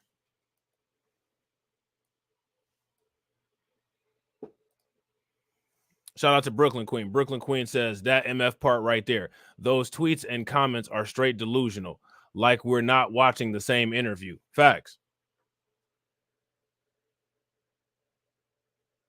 Oh yeah, of course. You know who else he funded, RJ? He funded OpenAI, and then he wanted a rebate. Then he wanted a refund, and then OpenAI put all his emails out.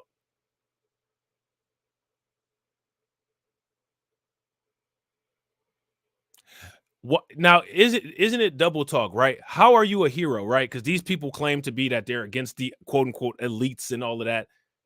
And Elon Musk is clearly a quote unquote elite, but they love Elon Musk. Oh, they love him. They love him the way China loves outcompeting him.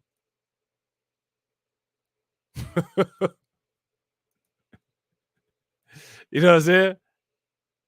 They love him the way that China loves outcompeting him. Tesla cannot compete with Chinese electric vehicles. I'm reading a quote here from Elon Musk. If there are no trade barriers established, they will pretty much demolish most other car companies in the world. They're extremely good. And the European Union is... So he says they're extremely good. So now they've done everything that they're supposed to. They've fairly outcompeted him. He, in his own testimony, said that they're good. And because they're so good, well, we need a little bit of rules to help protect me and my tender self.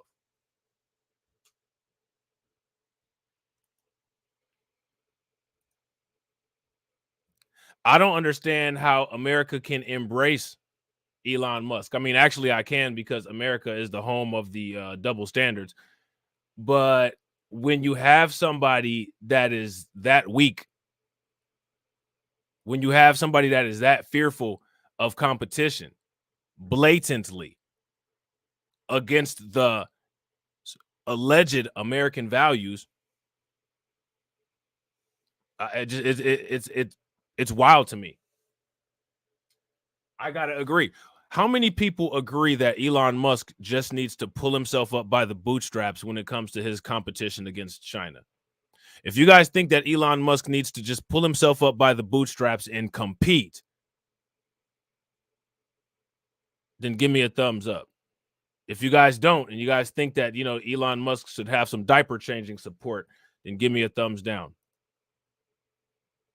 Risks posed by Chinese electric vehicles. The Biden White House published an official statement claiming, quote, Chinese automakers are seeking to flood the autos market in the United States and globally, posing new threats to our national security. Now, I don't think it's a coincidence that Biden made this statement just a few weeks after the billionaire oligarch Elon Musk, the CEO of Tesla, he said publicly that we need trade barriers because Tesla cannot compete with Chinese electric vehicles.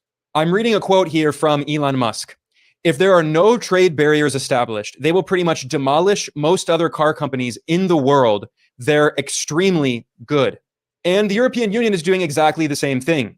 The European Commission announced an official investigation into Chinese electric vehicles as part of a larger anti-dumping investigation. And their complaint is that China, the government, has subsidized the creation of electric vehicles as part of its industrial policy to transition toward renewable energy and green technologies. In fact, also this March, the EU announced that it is likely going to put retroactive tariffs on Chinese EVs. And of course, so now let me ask you guys this. Why are they putting these retroactive tariffs on Chinese electronic vehicles? Does this make sense? What is the purpose of them doing that? And now here's another question for you guys. Do you guys think that America, the United States government, had anything to do with the European Union's decision to put these retroactive tariffs on Chinese electronic vehicles? If you guys think that they did and they're related, give me a thumbs up. If you guys don't, then give me a thumbs down. And look, and again, what happened to the superiority? Why are we attempting to manipulate the playing field?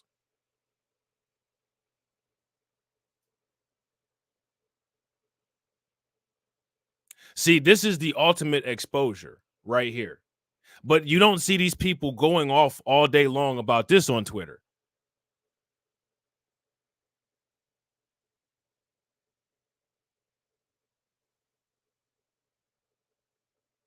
Oh, and that's big facts. Big facts. LS says Biden wants China's electric car industry investigated, but let Chinese balloons fly all over America. Yeah, both governments working against their own citizens. Facts. And not to mention, you know, Biden's son is involved with, well, allegedly involved with Chinese companies, but they worried about TikTok, not the company that Hunter Biden is allegedly involved with. Of course, this came just a few weeks after Elon Musk called for trade barriers, and that's exactly what's happening. So here we're getting at the root of the issue. The West is waging a technological war on China, and their explicitly stated goal is to prevent China from catching up technologically, from advancing, and from competing with their own corporate monopolies. So what this gentleman here is exposing is he's exposing global WS attempted lockout blockout on Chinese technological industry. Would you guys agree? If you guys agree, give me a thumbs up. If you guys disagree, then give me a thumbs down. This is a clear expose of that. And this is one of the reasons why I say when it comes down to exposing a lot of this stuff, if you ask me, which is something that I'm going to do regardless of how popular it is or not, is put the laser focus on the global economy and the business practices, because when it comes to the global economy and the business practices, they expose themselves inside out. And I agree with that, Ronald Ray. I hope that I'm not making it sound like, you know, China is good or anything like that, because they're not. They're just as bad as the United States. If the reason why it may seem like that is because the focus of my critique and criticism is on the United States. I could definitely come with hella criticisms for China, and they're not innocent by any means at all. So I hope that I'm not giving that impression, you know what I'm saying? But if I am giving that impression, you know what I'm saying, I appreciate your comment, Ronnie Ray, and I hope what I'm saying addresses, you know, what you're saying. Shout out to Michael R. Mike says, between U.S. reliance on his satellites to support Ukraine's communications and his SpaceX contracts to put American satellites in space, he is making the government his bitch. Bro, that's facts. And I agree. I agree 100%, RJ. I agree 100%. If you guys agree with RJ, give me a thumbs up. If you guys disagree, give me a thumbs down. And that's one of the reasons why, like Ronnie Ray said, they can't be trusted, because for real, they're literally, they've adopted that culture and mind state. And basically what you see with China and the United States is, from an outside observer, is basically just Democrats versus Republicans. You know what I'm saying? As far as we're concerned. Technologies. In fact, also this March, the EU announced that it is likely going to put retroactive tariffs on Chinese EVs. And of course, this came just a few weeks after Elon Musk called for trade barriers, and that's exactly what's happening. So here we're getting at the root of the issue. The West is waging a technological war on China. And well, and I agree, LS says, somewhat agree. This is a move to block gas-powered vehicles and give more control to the government over people. And if you ask me, even beyond that, it's actually a move to give other entities control over the government. But that's like beyond the scope of what I'm trying to talk about in this live stream. But I would say that you're not wrong with what you're saying. You know what I'm saying? I would say that you're absolutely not wrong in what you're saying. And shout out to Ronald Ray. Ronald Ray says the U.S. and China are competing evil businesses. Yes, I agree with you all. Yeah, facts. I agree, bro. Big facts. Their explicitly stated goal is to prevent China from catching up technologically, from advancing, and from competing with their own corporate monopolies. And really, it's the U.S. corporate monopolies, because Europe does not have a lot of big tech corporations. This isn't a— So see, I want you guys to pay attention to this, because this video here, he validates my point of that the European Union and that Europe really doesn't provide any support to the United States. So why, when the United States says, well, we have to fight China, why they go and get a useless partner is, there's only one reason why they would go and choose that particular useless partner. They don't have any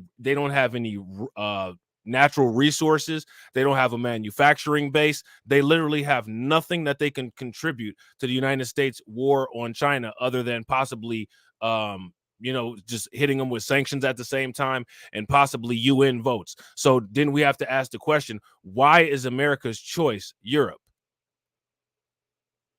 What do you guys think? Attempt to save the monopolies in the US so they can continue to dominate the entire world, so there are no alternatives to US corporate domination. And furthermore, it's part of a larger geopolitical conflict in which the United States is trying to maintain its unipolar imperial control over the planet by making countries around the world dependent on its technology, on its apps, on its capital. Now, I think that he summed that up wonderfully. I think that he summed up that situation wonderfully.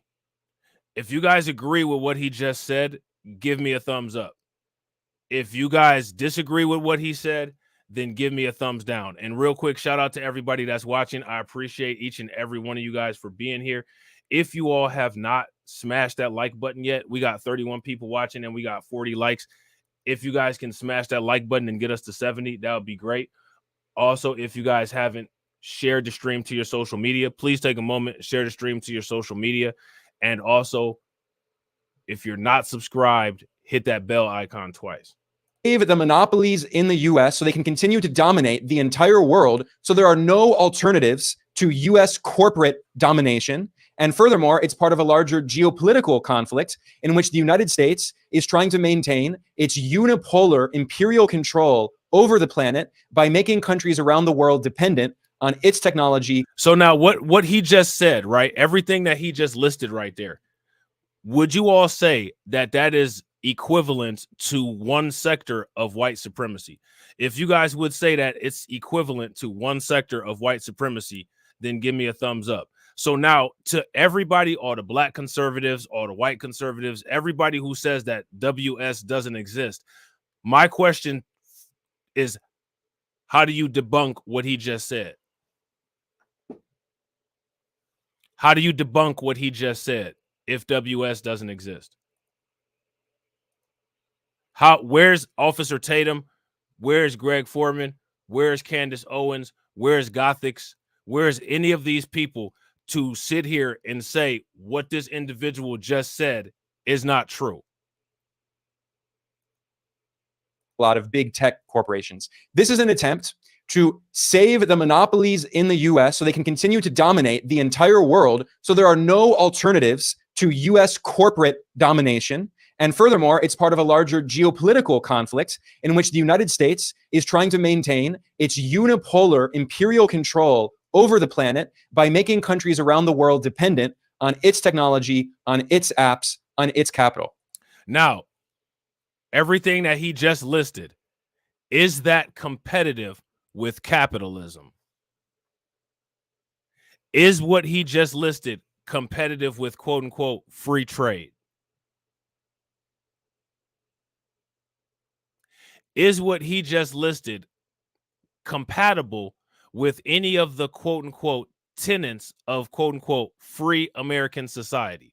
Let me know what you guys think. India is a very clear example of this. India is governed by a far-right political party called the BJP, and its prime minister, Narendra Modi, is very anti-China and very pro-West. And for years, the U.S. government has been trying to recruit India for its new Cold War on China. So now do you guys see? This also exposes a lot of the Indian anti-black sentiment. You guys see here what he said in this video. The Indian government currently is ran by a quote unquote far right. And we know that anti-black racism is a absolute etched in stone tenet of any right directional politics. Would you guys agree? So when you hear this and you see what type of government they have, when you look at the Nimrod Randhawas, when you look at the what's that guy's name? Vivek Ramaswamy. What's the other dude's name that always posts stuff on Twitter? If Torian's still in here, Torian will know who I'm talking about. The guy that's a felon. You'll see why they come with this. So again, it's part of their culture, which means that if you ask me, we need to start developing a ingrained part of our culture that defends us against anti-black racism coming from non-black people, because it's almost damn near, we may as well damn near say, yeah, the mess D'Souza. The mess, shout out to my man Mr. King, the mess D'Souza. That's who we talking about. Yeah. So it makes sense why those people are like that. You know what I'm saying?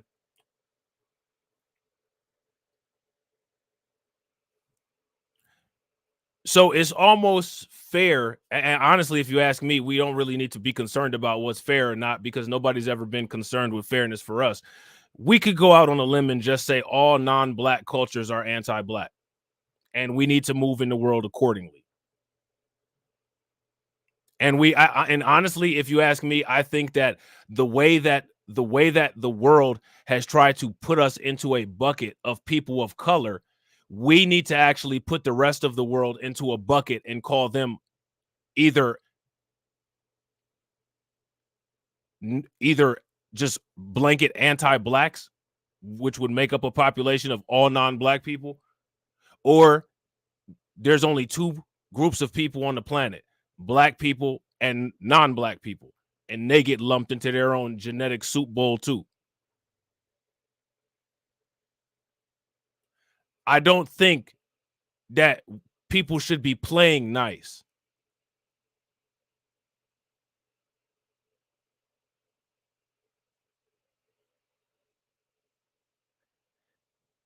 Everybody heard the saying, good guys finish last, and that's exactly where we're headed.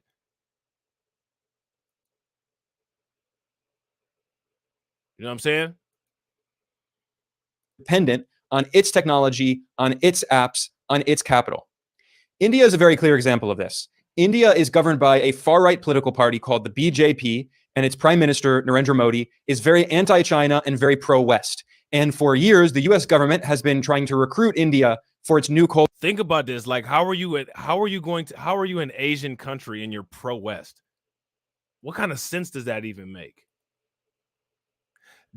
Being an Asian country and being pro-West makes about as much sense as a black conservative.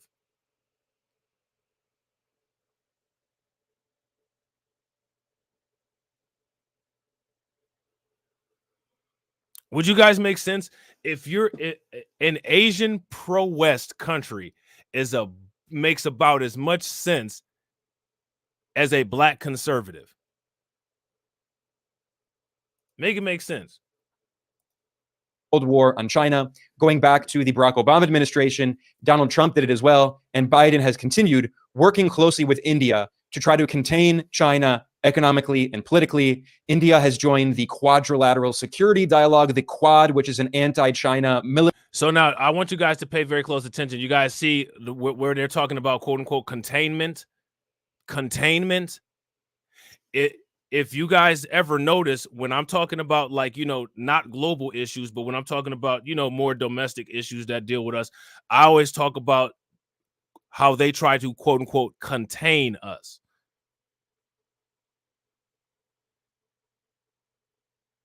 They try to contain us. Like a lot of people, you know, they have their theories about this immigration and migration thing, and you know, that's cool.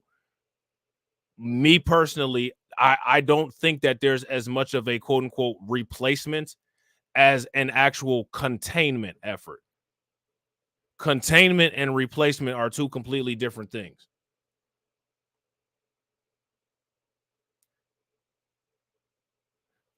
I believe a more accurate descriptor term is containment. And when you guys see how when they explain how they're utilizing these organizations and utilizing these policies to attempt to quote unquote contain China, compare that to what goes on with us here in the United States. And then ask yourself, does the United States do similar things to us? So what they're doing is not replacing China. They're attempting to create constraints and contain China.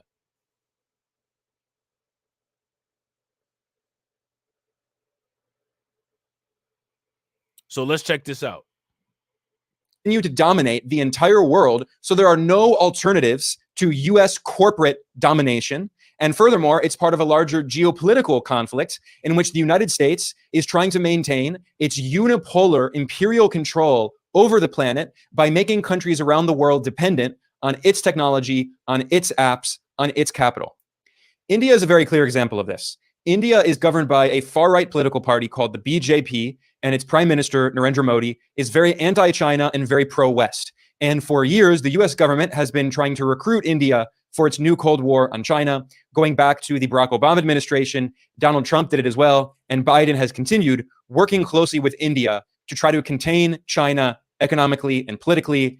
Try to contain China economically and politically. Now, let me ask you guys some questions. Just take a moment, sit back, think.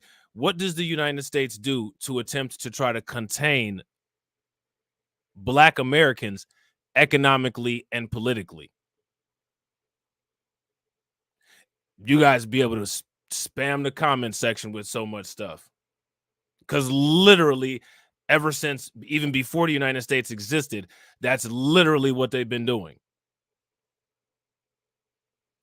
And see, the methods that they utilized and perfected on doing those kind of things, they've militarized and globalized those methods and are using those against their competitors abroad.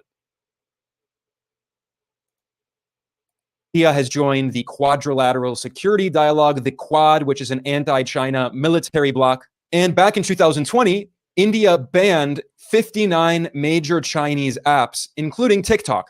So India is really the test case here. And when US Congress members were arguing in support of banning TikTok, they cited India as an example. However, what was the result of banning TikTok in India? Well, it actually helped to solidify the control of US big tech monopolies over India, the most populous country on earth with 1.4 billion people. If you look at the market share of social media companies in India, they're all US social media companies, the top companies. Facebook, Instagram, which are both owned by Meta, YouTube, owned by Google, which is Alphabet, Twitter, Pinterest, and LinkedIn. These are all US big tech corporations. India does not have alternatives to US big tech corporations. So now let me ask you guys this question. If India were to attempt to try to get into the big tech corporation market, how successful would they be competing in their own country against an American-dominated big tech sector? Shout out to my man, Black Free Thinker. What's good with it, bro? Good morning. In fact, make sure that you guys like this video. Yo, make sure y'all throw some like enforcers in the chat for Black Free Thinker. Appreciate you, bro. So even calling this protectionism is a bit misleading. I mean, it is protectionist, but the real point of protectionism is you want to use trade barriers and tariffs and subsidies and such to help to develop your own local industries in the country so they can compete internationally. And finally, when they're able to compete, then you can lift some of those. Yo, off the topic, real quick, off the topic. How many people heard about the updates to the Ethereum ETFs? If you guys heard about the updates to the Ethereum ETFs, give me a thumbs up. If you guys didn't, then give me a thumbs down. I watched a video this morning where they said that BlackRock, MicroStrategy, or BlackRock and Fidelity are two of the companies that are advocating for Ethereum ETFs too. So they say that there's going to be a huge cash inflow into Ethereum based on these ETFs, and that they're assuming that by the end of this year or next year, those ETF cash inflows could jack the price of Ethereum up to about $14,000. You know what I'm saying? So I plan on doing a stream about that. I might actually do it after this if I don't get lazy. You know what I'm saying? We'll see. But yeah, I think that's pretty interesting. I think that's exciting, and I want to see how much truth is behind that. So we should know about this stuff in May, is what the alleged time frame is, but we'll see. Trade barriers and restrictions. This is what all of the Western powers did when they economically developed, as the South Korean development economist Ha-Joon Chang has shown in his research, especially his book, Kicking Away the Ladder. All of the major Western countries economically developed, of course, through colonialism and slavery and war, but also through very large tariffs and protectionism, building up their local industries. But see, so now again, this is one of the reasons why, you know what I'm saying, like, this is one of the things that made me kind of like take a look at his channel, because he's one of the few, you know what I'm saying, content creators that talks about geopolitical issues and, you know, global economies and actually attributes slavery to the building of the Western economy. And most, again, I don't ever expect, the truth from non-Black people about how the unfair treatment of Black people helped to improve their wealth. But I'm always interested when somebody does. You know what I'm saying? And he does. So, you know what I'm saying? That caught my attention about his content. And this ain't the first video where he's referenced that either. Countries economically developed, of course, through colonialism and slavery and war, but also through very large tariffs and protectionism, building up their local industries. But India doesn't have serious alternatives to these US big tech monopolies. And India is not protecting its own alternatives locally from the US companies. So it's not actually protectionism. It's economic war. It's technological war aimed at China. It's not all foreign companies that are being targeted. It's Chinese companies that are being targeted. And this is a concerted attempt led by the US and its allies and proxies to try to bankrupt and sabotage all of the Chinese competitors to its... Yo, shout out to AB Promotions. AB Promotions said he just got the Rumble notification. There should be a survey in the comment section. If you guys could please do that survey to let me know about the notifications. And also, if you're not getting notifications, the best way to make sure that you get all of the notifications is to hit that link that's pinned in the chat and join the Discord. And there's a lot of good people in the Discord, and it's not a drama Discord. We don't sit in there and do drama shit. We sit in there and chop it up, you know what I'm saying, about actual issues, you know what I'm saying? So check it out. And if you don't want to chop it up, you don't have to. You can just stay silent and just hit the notifications when they come. Big tech monopolies. In fact, Forbes published a very revealing article back in 2023 titled "Banning TikTok Would Boost Alphabet, Meta, and Snap. Here's how much their stocks could jump." So this really let the cat out of the bag. This is the financial press in the US salivating over the idea of banning competitors to US big tech monopolies. And that's not all. Back in 2022, the Washington Post reported that Facebook and its parent company Meta had hired dozens of PR firms across the United States to spread propaganda and disinformation to demonize TikTok. How many people knew about that? You guys know that the reason why YouTube is doing the vertical live streaming and why YouTube put shorts in is to directly compete with TikTok. And even with the installation of shorts and the vertical live streaming, YouTube is still losing the short form content creation war to TikTok. They're still losing badly. Even with YouTube linking YouTube shorts into the Google search algorithm and TikTok, for the most part, not directly being linked into the Google search algorithm, TikTok is still out competing YouTube in the short form content market. But I was unaware that Facebook paid a GOP firm to malign TikTok. It says that the firm, which is called Targeted Victory, pushed local operatives across the country to boost messages calling TikTok a threat to American children. All right. Dream would be able to get stories with headlines like "From Dances to Danger," one campaign director said. Now, mind you, this is not a new article. This article was published on March 30th of 2022. Okay. And here we are now in April of 2024. Shout out to Black First Coffee. What's good with it? Welcome. Shout out to Rocco Moro. Welcome. Lobbying to get TikTok banned, of course, because TikTok is one of the biggest competitors to Meta. And of course, Meta is the parent company of Facebook, of Instagram, and also of WhatsApp, one of the most popular messaging programs. Yeah, bro, that's big facts. That's big facts, Patrick. Now, I would actually advise people, if you get some free time on your, during your day on your YouTube surfing, or, if you're surfing the internet, look at old articles about TikTok, and you will see that what Patrick Taylor is saying here is exactly right. They've been laying the groundwork for this up to this day. They've been laying the groundwork for this up to this day. And don't let Trump's current position on it fool you as if he wasn't part of it.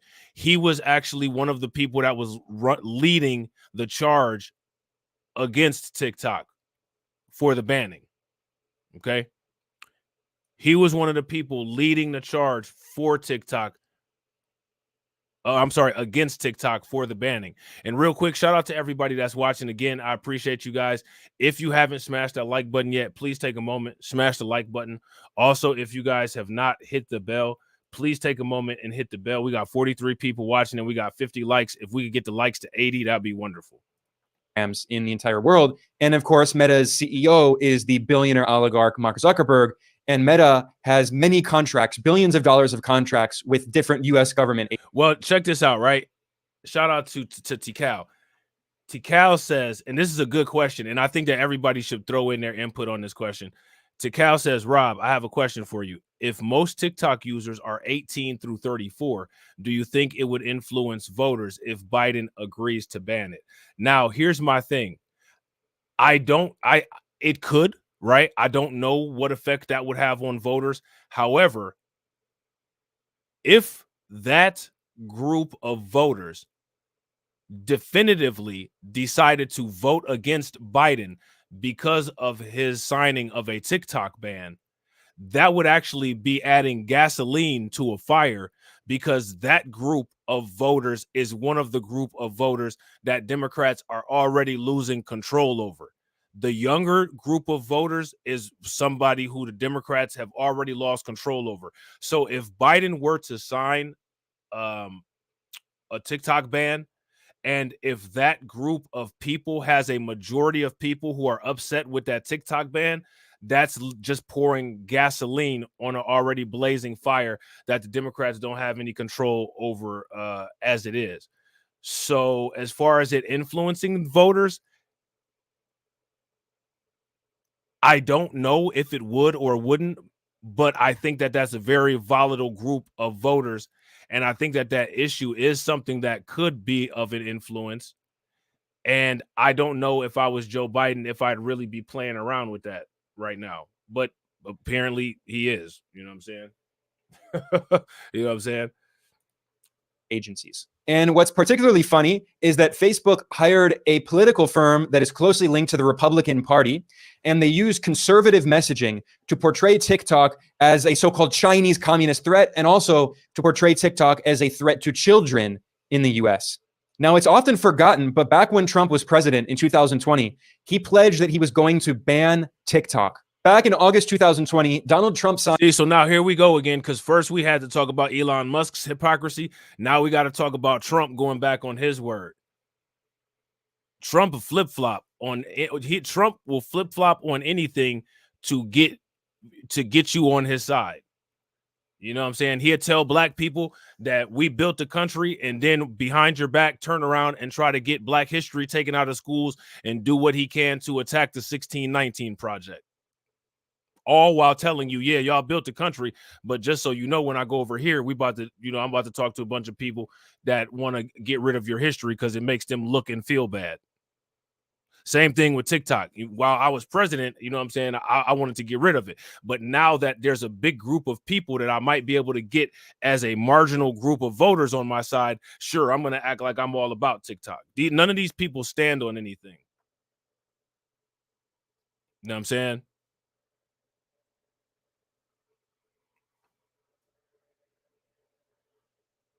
None of these people stand on anything. And I ain't even going to lie to you. Shout out to Ronald Ray.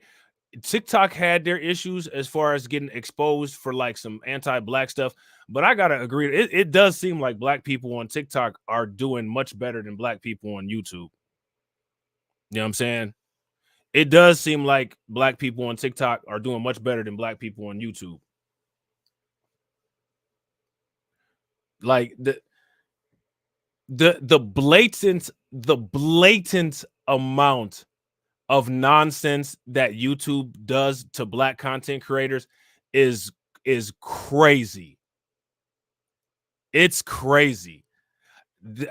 They just demonetized one of my channels literally for no reason, And my other channels have literally they've been stuck where they are. You know what I'm saying? Like, I'm dead to anybody, like, shout out to like Lloyd Sky 9, Carlton, you know what I'm saying, DC Precise, AB Promotions. These are people that have been following and subscribed to my channel for years, and you literally see even RJ been around for a while. There's zero growth in my channel. Zero growth. You know what I'm saying? Shout out to my man Kevin. What's good with it, bro? Zero growth. Now, here's the thing, right? The growth is supposed to occur based on analytic indicators. And if you look at the analytic indicators, all of my analytic indicators should show that my channel should be growing based on the way that the algorithm distributes the content, but it doesn't. If you guys pay attention and watch, like, YouTube is now, it's showing I just lost subscribers. The amount of live viewers continues to go up, but I just lost subscribers though. I got a small YouTube channel, and for the most part, there is no restriction on whatever time I go live. For the most part, I can get the same core amount of people in my comment section, regardless of what the hell time it is. It could be 9 in the morning, it could be 9 at night, it could be 2:30 in the morning. Yet my videos don't get recommended. Make it make sense. So TikTok does seem like it offers more it seems like it offers more opportunity. But YouTube is, if you ask me, like, YouTube is just blatantly anti-black. YouTube is just blatantly anti-black, and they pick out particular, it's not it is anti-black where they restrict certain, like, most black content creators, but they have their pick of particular types of black content creators that they just really smother their ability to grow. Shout out to Alonda. What's good with it, Alonda? And I think I fall into one of those ones that's on that, like, priority of smothering list. Seriously. Because I'm telling you, the same people been watching my channel, been watching the comment section for years. You can even tell by the membership badges. Like, my channel ain't one of them channels where all the membership badges that you see are new. The majority of my membership badges are the red ones, they're the gold ones, the yellow ones. So it's like, and they not bringing me any new people at all. Like Kai Cenat, facts. So make it make sense. Make it make sense. But YouTube will never explain how their algorithm goes. You know what I'm saying? But at the same time, how YouTube will never explain how their algorithm goes, the United States, and as you saw Killmeat on Fox News, expects the keys to the TikTok algorithm to just be rolled out because they asked for them. And you know what? I've actually heard that, LS. LS says TikTok is an attack on attention spans and long form content. I could definitely see that. Yeah, I agree. Alonda says, Rob, the only black content creators they leave alone are the ones who promote tomfoolery or the ones that promote Thomas Sowell. Now, if I did 50 million videos a day talking about how accurate Thomas Sowell was, I have like 300,000 subscribers. And mind you, all of my videos would only have 50 views. But then when I did a Thomas Sowell video, it'd have 175,000. Because if you look at those Thomas Sowell black people, none of their other videos have any views. But the Thomas Sowell ones, I had 200,000 views. Look at the numbers. You know what I'm saying? particularly funny is that Facebook hired a political firm that is closely linked to the Republican Party, and they use conservative messaging to portray TikTok as a so-called Chinese communist threat, and also to portray TikTok as a threat to children in the US. Now, it's often forgotten, but back when Trump was president in 2020, he pledged that he was going to ban TikTok. Back in August 2020, Donald Trump signed an executive order referring to TikTok as a so-called national security threat. I'm reading here from Trump's executive order. So now here's the question that we got to ask, right? Especially with election season coming up soon. What has changed to where Trump now feels that TikTok is not a national security threat? What has changed? How has Trump changed his position on TikTok? What elements have occurred that have caused Trump to change the way that he feels about TikTok now?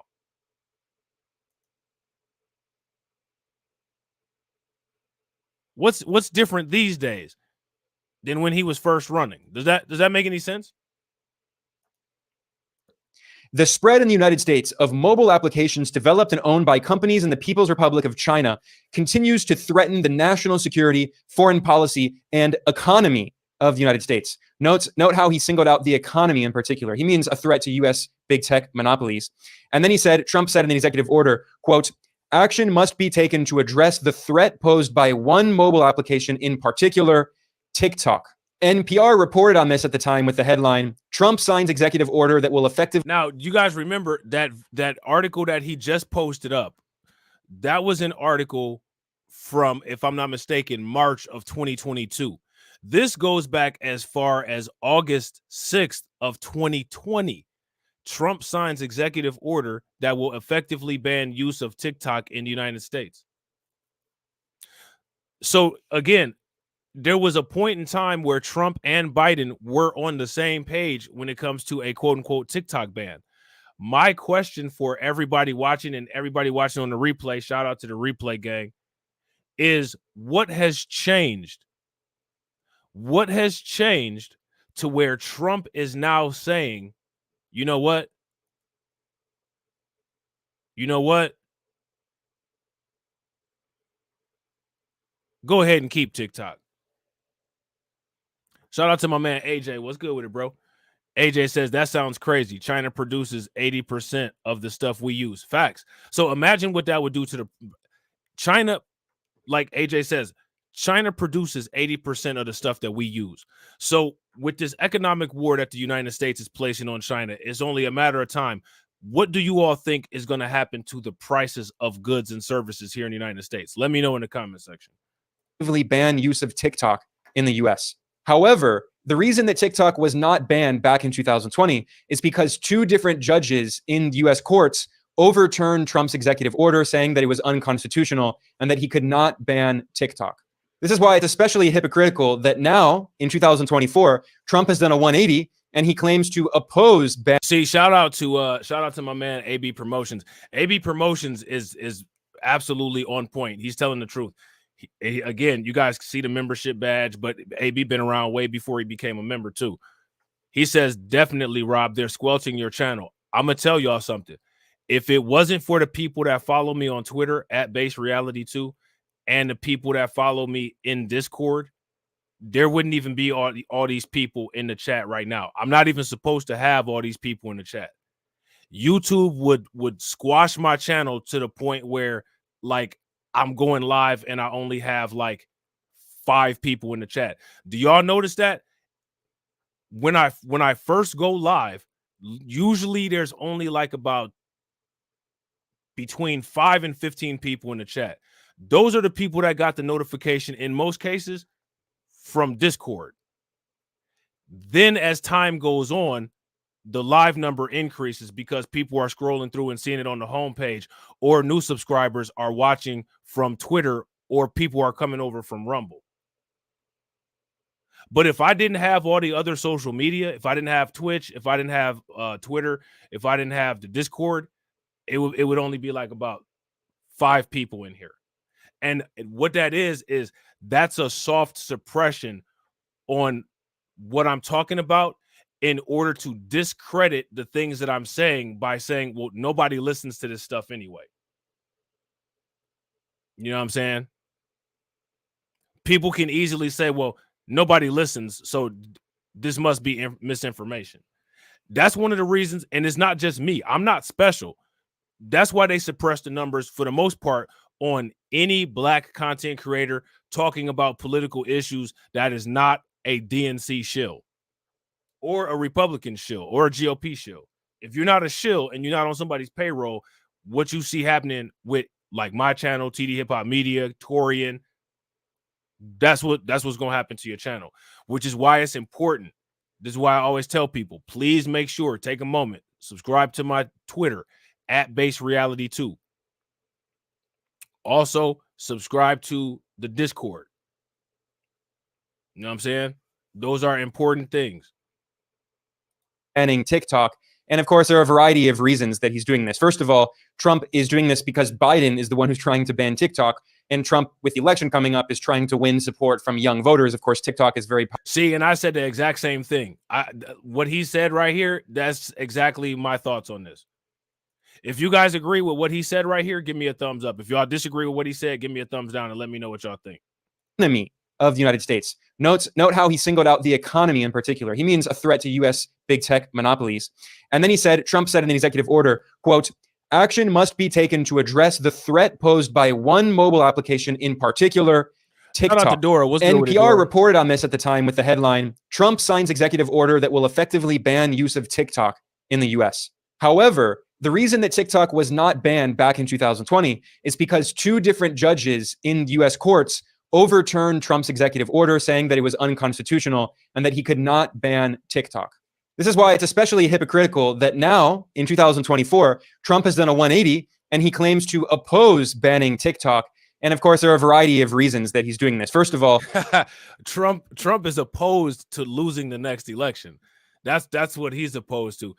Honestly, if you ask me, my humble opinion, I think that Trump could care less. I honestly don't think that Trump cares one way or the other about anything as it regards to TikTok. Trump wants to win that election by any means necessary, so he's going to do anything that he can. That's why he Magatron. You know what I'm saying? Trump is doing this because Biden is the one who's trying to ban TikTok. And Trump, with the election coming up, is trying to win support from young voters. Of course, TikTok is very popular among young people. Furthermore, Trump made this announcement that he's going to oppose the ban of TikTok after he met with a major conservative donor who is a hedge fund manager who's invested in TikTok. So it's part of the economic interests of his donors. And furthermore, Trump said that he opposes banning TikTok because it would strengthen Meta and Facebook, which he's also against. So, I mean, this is not motivated by some noble cause. I mean, the idea that it's about freedom of speech or something is nonsense because Trump had no problem violating freedom of speech and signing an executive order trying to ban TikTok back in 2020 when he was president. So he's being extremely hypocritical and cynical. And if Biden bans TikTok, it's very likely that Trump will not reverse that order. But he's just, engaging in politics like all U.S. politicians who are very deeply hypocritical. Now, I think it's really important to talk about that recent history because one of the common narratives that we've been hearing recently is that the reason the U.S. government is trying to ban TikTok is because it supposedly spreads anti-Israel propaganda, which is ridiculous. I mean, in fact, there have been stuff. So I didn't know about this one. Critics renew calls for a TikTok ban, claiming the platform has an anti-Israel bias. How would the app have an anti-Israel bias? Anything that would be quote unquote anti-Israel for the most part would probably be content that's created by the content creators. And my thing is, it seems like a lot of social media apps have a anti-China bias. Does that matter, or does anti-Israel matter more than anti-China?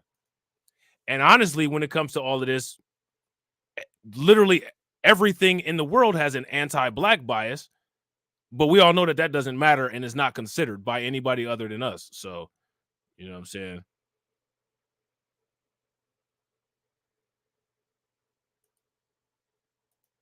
Studies that show that if anything, pro-Palestinian material is not promoted more than it's actually represented on the platform. The reason that there is so much pro-Palestinian material on TikTok is not because the algorithm promotes it. On the contrary, it's because most users on TikTok are young people, and young people are overwhelmingly pro-Palestinian and oppose Israeli apartheid. And now, let me ask you guys this question. Do you guys agree with what he's saying?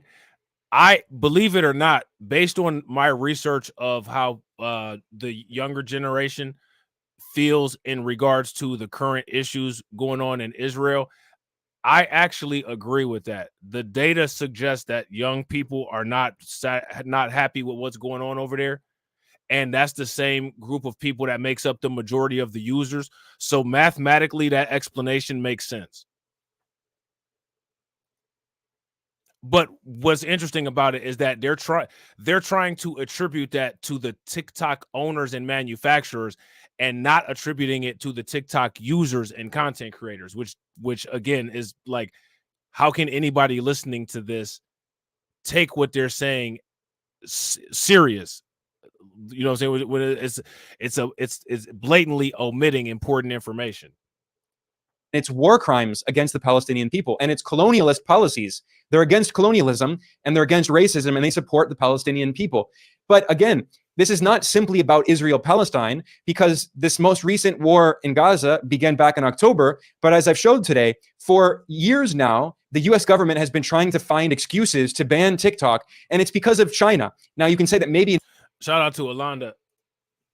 Alonda says, there is a whole lot of pro-Israel stuff on TikTok. Israel, believe it or not, has just as much support on the platform as Palestine. I wouldn't be surprised. I'm sure. However, if you ask me, when it comes to those type of situations, if there's any amount of criticism of them folks, all of a sudden that's if you're even allowed to voice a criticism, then they have to just go over the top and say that you're anti them. If you say, hey, I don't think that you should be doing that. Oh, you're anti them. You know, that's how Kyrie Irving got turned into a quote unquote AS, because, you know, he tweeted something. You know what I'm saying? He tweeted something. And what's interesting about Kyrie Irving tweeting something is all of the people who cry because people had stuff to say about Trump's quote unquote mean tweets. Literally, they were nowhere to be found when it came to quote unquote Kyrie Irving and his tweets. But again, that's to be expected. That's to be expected when you have a culture of double standards, which is exactly what them people have. You know what I'm saying? They engage in cultural double standardism. And real quick, ladies and gentlemen, shout out to everybody watching. We got 53 people watching and we got 58 likes. If everybody could bang on that like button and get us to 80, that would be wonderful. Now with the war in Gaza, they have an excuse over Israel, and they can use the excuse that it's supposedly spreading anti-Israel propaganda. But the fundamental reason is that this is a U.S. economic war on China. And there are historical echoes of this. Back in the 1980s, the U.S. government was engaged in a similar economic war against Japan. And in fact, in 1987, Republican lawmakers outside the U.S. Capitol brought out sledgehammers and they destroyed a Toshiba stereo, a boombox from the... Now, look at this. Look at this. Look at this. This is what American politicians, American policymakers, people who are allegedly supposed to be the role models and the, you know, models of democracy are doing. They literally had a mob pitchfork burning beating of a Toshiba stereo. But United States is the beacon of democracy. We are the beacon of democracy, ladies and gentlemen. And this is how American politicians are out here solving the problems. China. And there are historical echoes of this. Back in the 1980s, the US government was engaged in a similar economic war against Japan. And in fact, in 1987, Republican lawmakers outside the US Capitol brought out sledgehammers and they destroyed a Toshiba stereo, a boombox from the Japanese company Toshiba. And at that time, back in 1987, the US Congress was considering very similar legislation to ban the sale of Japanese products, in particular Toshiba computers. And the Washington Post published an op-ed back in 1987 titled... So now, mind you, this was back in 1987, man. That was so long ago, man. I was 7 years old back then, man. Them was the good old days. But my question for you guys is, when have we ever been capitalist? When have we ever been a capitalist society? I don't know. I would actually like to have a debate with Alex Jones or any of these other people. And I want to know how the United States of America are not the globalists. How are we not the quote unquote globalists?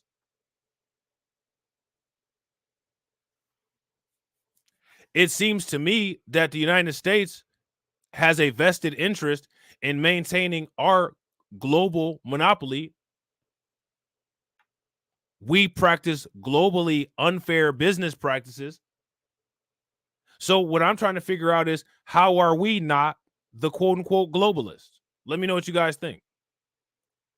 Boycott Toshiba computers, but don't let Congress force you. And the point of the article was, let the market operate. And instead of banning it, just tell people to boycott these Japanese products. And you know what also happened that same year in 1987? Ronald Reagan, the right-wing Republican, the godfather of neoliberal economic orthodoxy. And not to mention the patriarch of MAGA.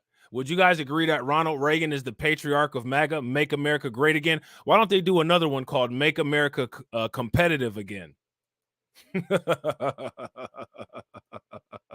Why don't they do another one called Make America Competitive Again?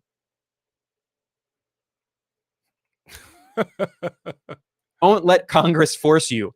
And the point of the article was, let the market operate. And instead of banning it, just tell people to boycott these Japanese products. And you know what also happened that same year in 1987? Ronald Reagan, the right-wing Republican, the godfather of neoliberal economic orthodoxy and free market fundamentalism. In that year, he imposed 100% tariffs on Japanese electronics products because US tech corporations were unable to compete with Japanese companies. Does that sound like they're playing fair? Does that sound like the best guy is winning?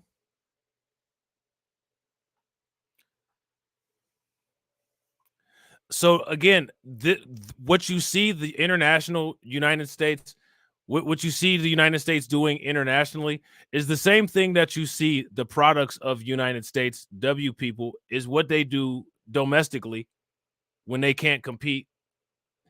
There's nothing different about this. It's the exact same thing. We'll just change the rules. We'll just make up some rules. If we want to prosecute you, we'll just make up a new law, or we'll just change an existing law and then act like that's the standard of the law and just prosecute you based on that, and then say we'll repeat 1,000,000 times that you broke the law. Meanwhile, there's countless examples of them utilizing the same practice that is now illegal to amass massive amounts of wealth and resources.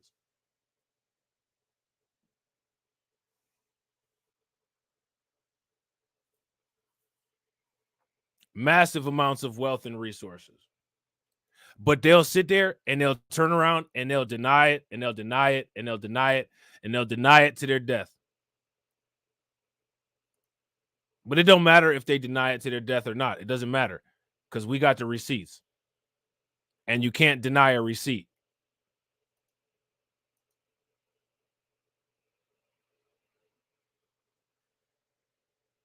Now, my question for everybody that's watching right now is, with all of these talks of all of this stuff going on, why isn't Twitter going wild with all of these receipts being tweeted? See, because these people engage in revisionist history and they act like none of this stuff happened. But here it is with a nice, neatly put together timeline exposing all of the hypocrisy and all of the American anti-free market policy. The United States has been one of the entities, one of the countries that has enforced the most anti-free market policy in the entire world. And here's the examples of it.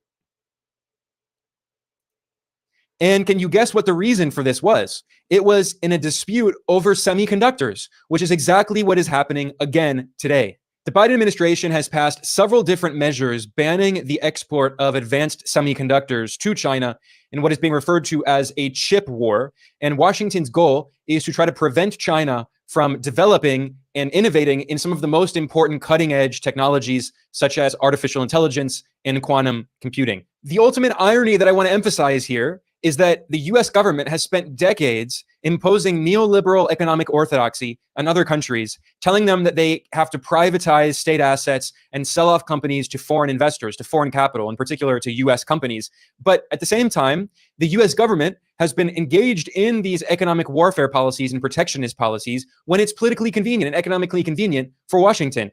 In fact, just a few months after Ronald Reagan put 100% tariffs on Japanese tech products in 1987, then in 1988, he gave a speech praising free trade. Reagan called for rejecting protectionism. So now how do you do that? You create all of these policies that are protectionist policies, and then you go around with your head spinning around, repeating that you're about free capital and free trade. Literally, this is literally WS Twitter behavior being done by a president of the United States.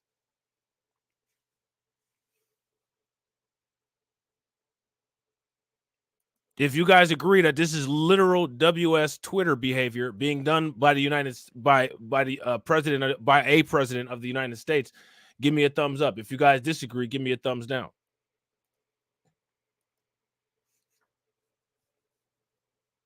Now, again, my question when it comes to this is, where are these people and their outrage and the tweets about this?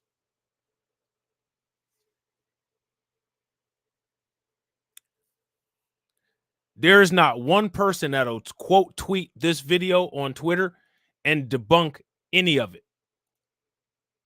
Any of it. And that's because they can't.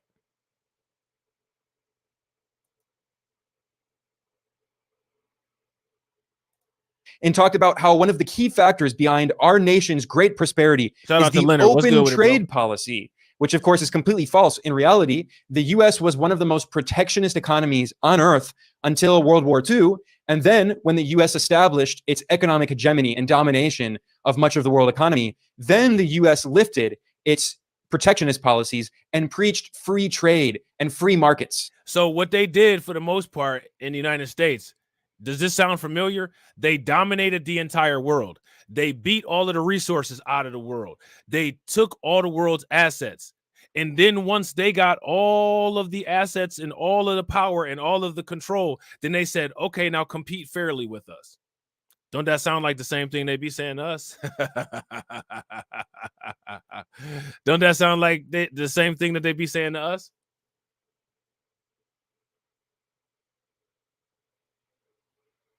Now, here's my advice for people, right?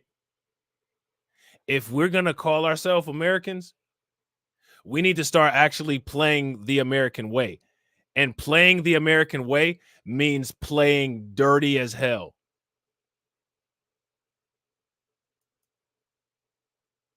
It means playing dirty as hell. It doesn't mean playing fair. It doesn't mean having a moral code.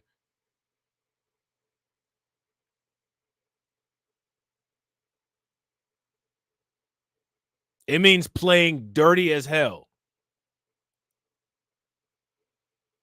And then lying about it. Not, who cares if you lie? Literally, like, who cares? Like, look at all the lies that we've just watched in this video. Who cares that any of these people lied? Literally, nobody lied. Nobody cared. It's in many cases, look at who always tries to, oh, well, you know, we tell the truth and we're honest. Nobody cares. Nobody cares. You know why they scare somebody into, oh, you're going to go to this mysterious place called hell if you lie?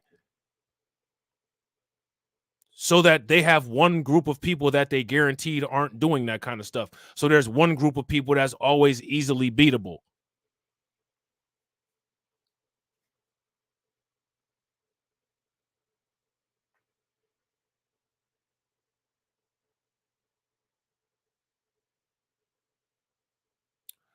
That's why I don't care about being a moral compass. How does being a moral compass matter when you're in a country whose moral compass is broken and demagnetized already? Who are we guiding morally? None of these people have morality.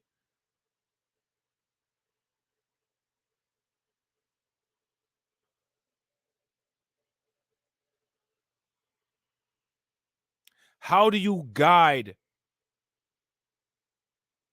morally guide the amoral? How do you do that?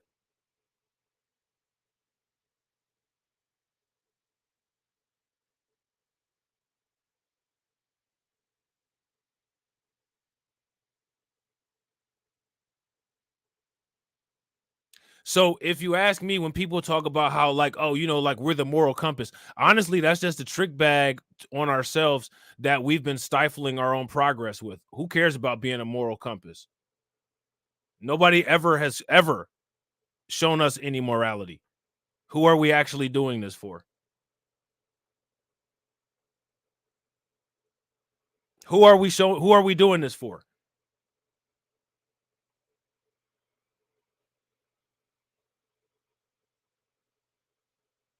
Us showing other people morality, knowing everything that those people have done to us, is actually us showing ourselves no morality.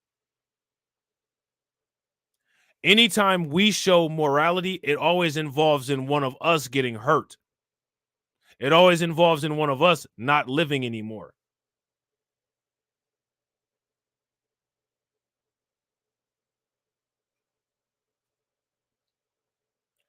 It always involves us showing restraint because we lost somebody who we love.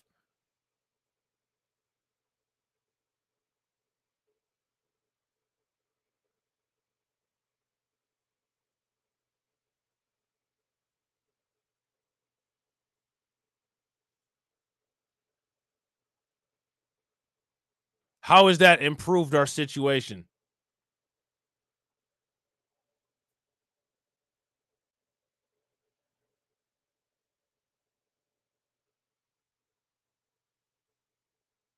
How has that helped us sustain anything?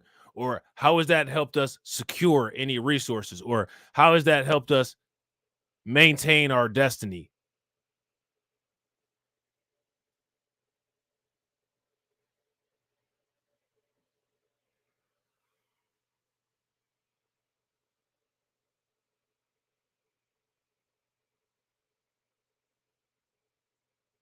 I think those are questions that people should consider. Telling them that they have to privatize state assets and sell off companies to foreign investors, to foreign capital, in particular to US companies. But at the same time, the US government has been engaged in these economic warfare policies and protectionist policies when it's politically convenient and economically convenient for Washington. In fact, just a few months after Ronald Reagan put 100% tariffs on Japanese tech products in 1987, then in 1988, he gave a speech praising free trade. Reagan called for rejecting protectionism and talked about how one of the key factors behind our nation's great prosperity is the open trade policy, which of course. So now here's my question. If there's this much, right? Like, look at all of the contradictions that we've gone over just in this video. Look at all of the contradictions that we've gone over just in this video. My question is, why do these people still hold any credibility at all? Why is there any credibility held at all? If this was anybody else that would go back on their word like this, literally nobody would listen. All legitimacy of any claims that they made would be gone.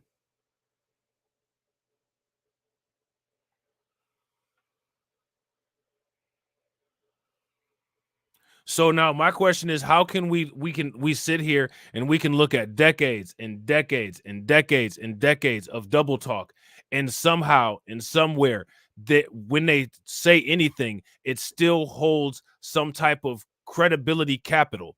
It should not. the real estate value for anything that they say, write, or do should be below zero.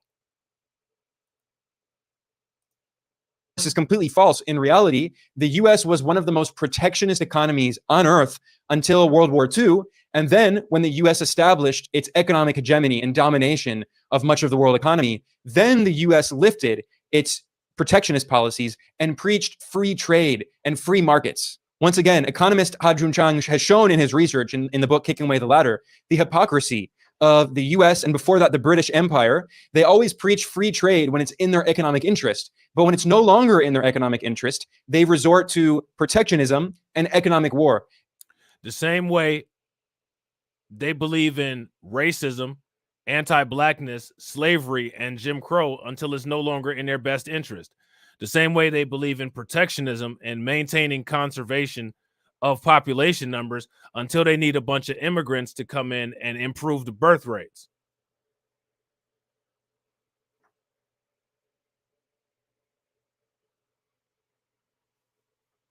Now, where's anybody on Twitter saying anything about this, exposing anything about this?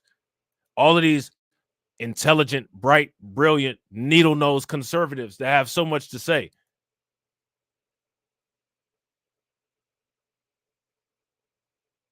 Don't hide under a rock. But that's where they stay. They either hide under a rock or stay smoking one. Free trade and free markets. Once again, economist Ha-Joon Chang has shown in his research in the book Kicking Away the Ladder the hypocrisy of the US and before that the British Empire. They always preach free trade when it's in their economic interest. But when it's no longer in their economic interest, they resort to protectionism and economic war. And this is exactly what we're seeing again today. The US is waging economic war on China. So now when people ask those questions, well, how does this affect anybody that's alive today? It doesn't look like much has changed culturally since the quote-unquote Great Migration, and centuries later, still doing the same stuff, preaching free trade, preaching freedom. Constitution is a living document that gives people freedom while you literally actively have slaves. There should be no capital behind any time one of these people open up their mouths. Anytime any of these people open up their mouths, their words should be of least value. Their words should be of less value than when a dog barks. Shout out to Cameron.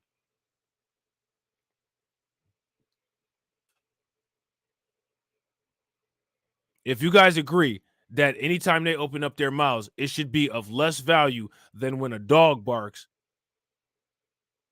give me a thumbs up. If you guys disagree and you think that there should be significantly more value or something like that, then give me a thumbs down and let me know how.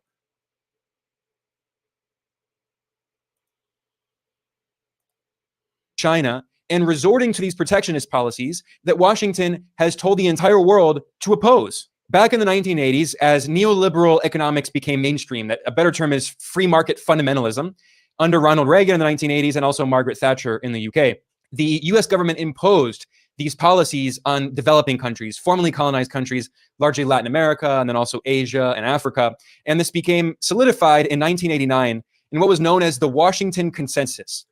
Now, do you guys see how many what race of people have white people not attempted to colonize? I think that's a great question. Shout out to Al McCowan. What's good with it, bro? Can anybody name a race of human beings alive today that white people have not tried to colonize or enslave? Which is interesting because that's one way that this affects everybody that's alive today, isn't it? I don't think that there's any group of people alive today that white people didn't attempt to colonize or enslave. And you know what's interesting about it?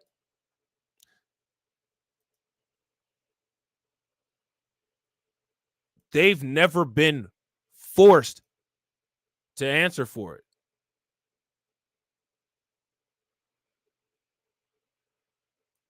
Why do you guys think that is? I think that people have so little respect for themselves nowadays that they really don't see the need. for there to be a reckoning on that, which is sad because people should have value. They should value themselves.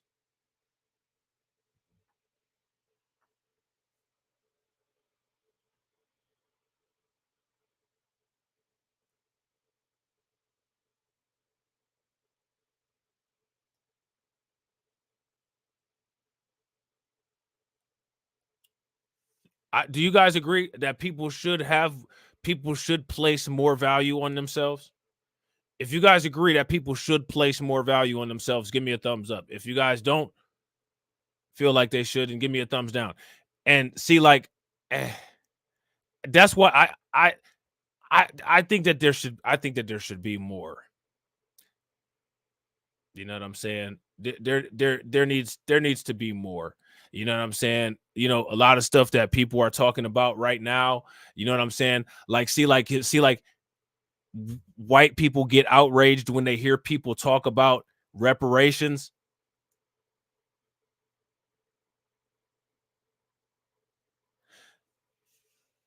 They should actually be happy that people are talking about reparations, because the shit I want to talk about is against community guidelines.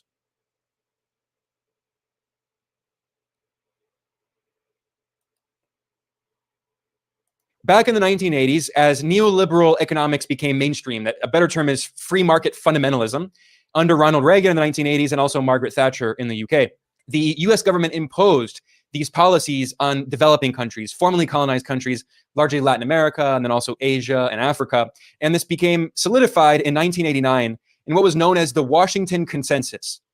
And there was a 10-point program that called for this neoliberal orthodoxy that called for governments to reduce trade restrictions, abolish barriers to foreign direct investment, privatize state-owned companies, abolish policies that restrict competition.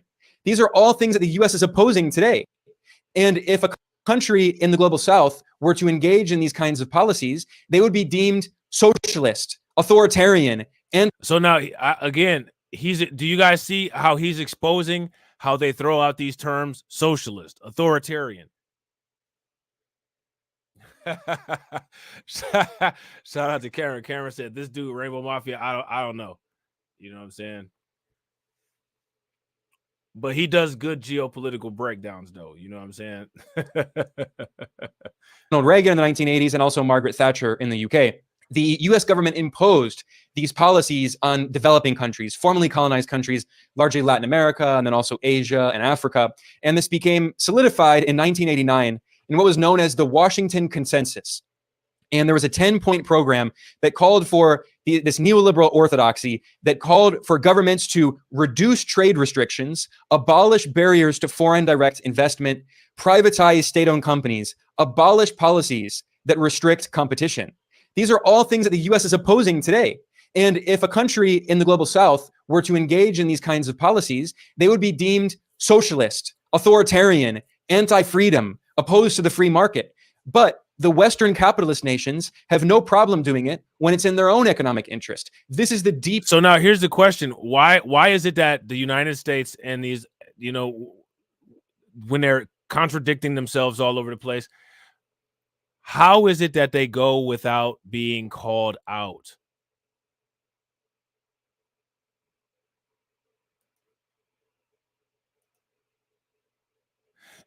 You know, all of the people that lie about the United States, they all have millions of subscribers. You got your Matt Walshes, you got your Officer Tatums, you got your Ben Shapiros, you got all of these clowns that live in an alternate reality.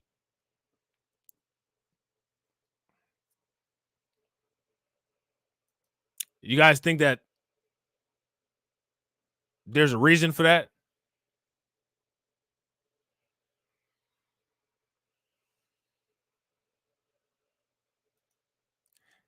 I mean, the mainstream media, they even try to do a blackout to make it where these things are not even discussed, because of how badly the United States is doing geopolitically. I gotta agree. If you guys agree with RJ, they own the mainstream media. It's that simple. Give me a thumbs up. If you guys disagree, then give me a thumbs down. I agree 100%. And they'll never use the mainstream media to self-expose. And again, think about this, right? I'm literally doing a live stream talking about how the United States engages in unfair competition, and then in the same live stream, I turn around and complain that YouTube suffocates my channel. The entire stream explains why YouTube would suffocate my channel. You know what I'm saying? Fundamental hypocrisy of the US government, and it shows how no one actually believes in this free trade fundamentalist neoliberal doctrine. It is a political tool imposed on other countries to prevent them from developing and prevent them from actually competing with the major corporate monopolies concentrated in the global north, in the imperial core, in particular in the United States. The US does not want China to compete. It claims it doesn't want a new Cold War. In Washington, they claim they only want competition with China, but they don't want competition with they don't want competition with China.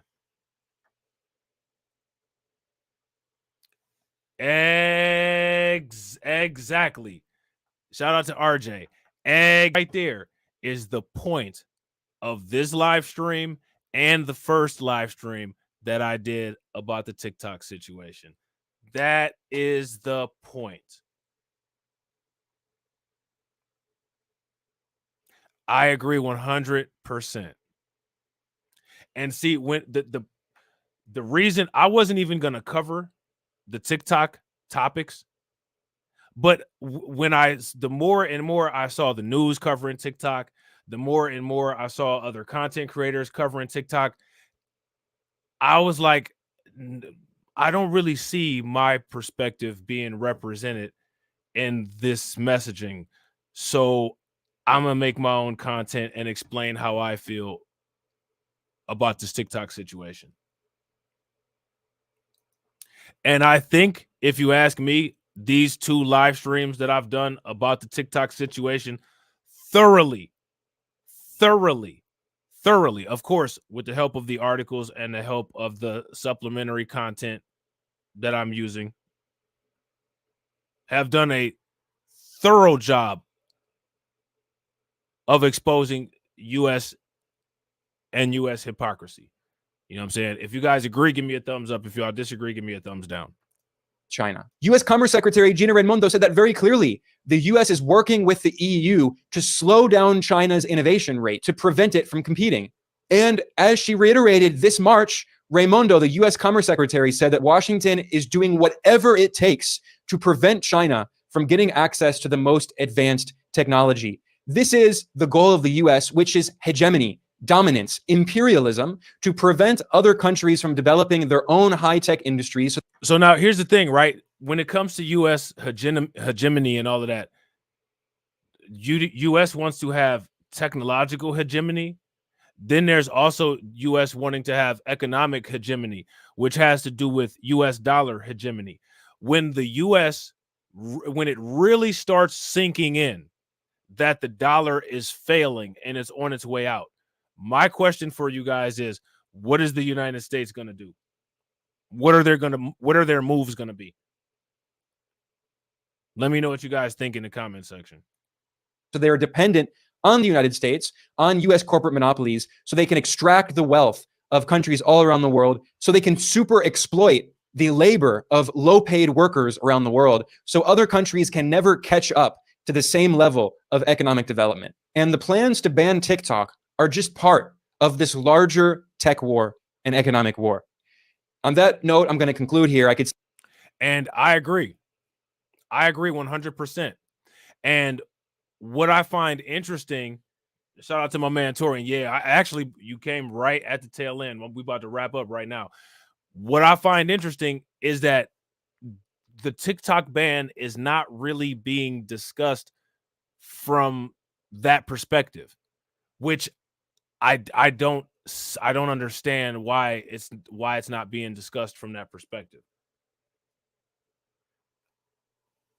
I think that's the ultimate perspective that truly exposes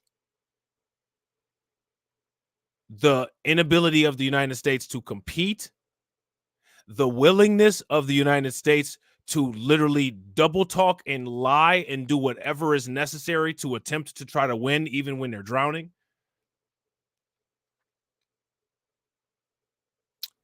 And like he said, it's just a small part of a larger global initiative that also it includes more than just China.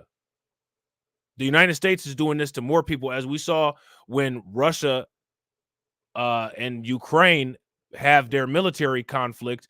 The United States and their partner in crime, the EU, tried to do the same thing to Russia, and it ended up backfiring, causing ridiculous amounts of inflation and skyrocketing gas prices here in the United States. But what's interesting about that is that when it comes to the 2024 election, for some reason, none of those issues are being brought up by anybody. Do you guys think that people's memories are just that short, or why are people not bringing these obvious, blatantly obvious things that we all experienced in like recently? They're not bringing these things up. Even content creators that call themselves political content creators and political analysts and political people on Twitter and TikTok and all these other places, Twitch, they're not talking about any of this kind of stuff.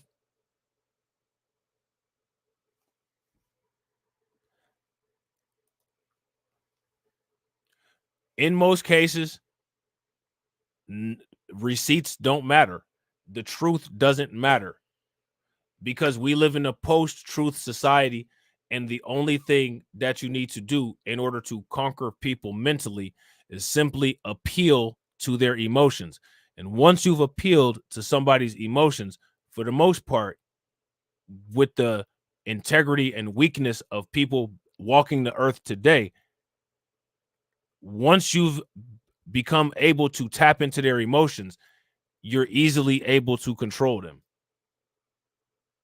And that's what we're dealing with. That's what we're looking at. You know what I'm saying? So shout out to everybody, man. I hope you guys enjoyed the stream. I appreciate you guys rocking out. I might mess around and do a couple more streams later on today. We'll see. Shout out to the replay gang. If you're watching on the replay, make sure you hashtag replay gang. And as always, ladies and gentlemen,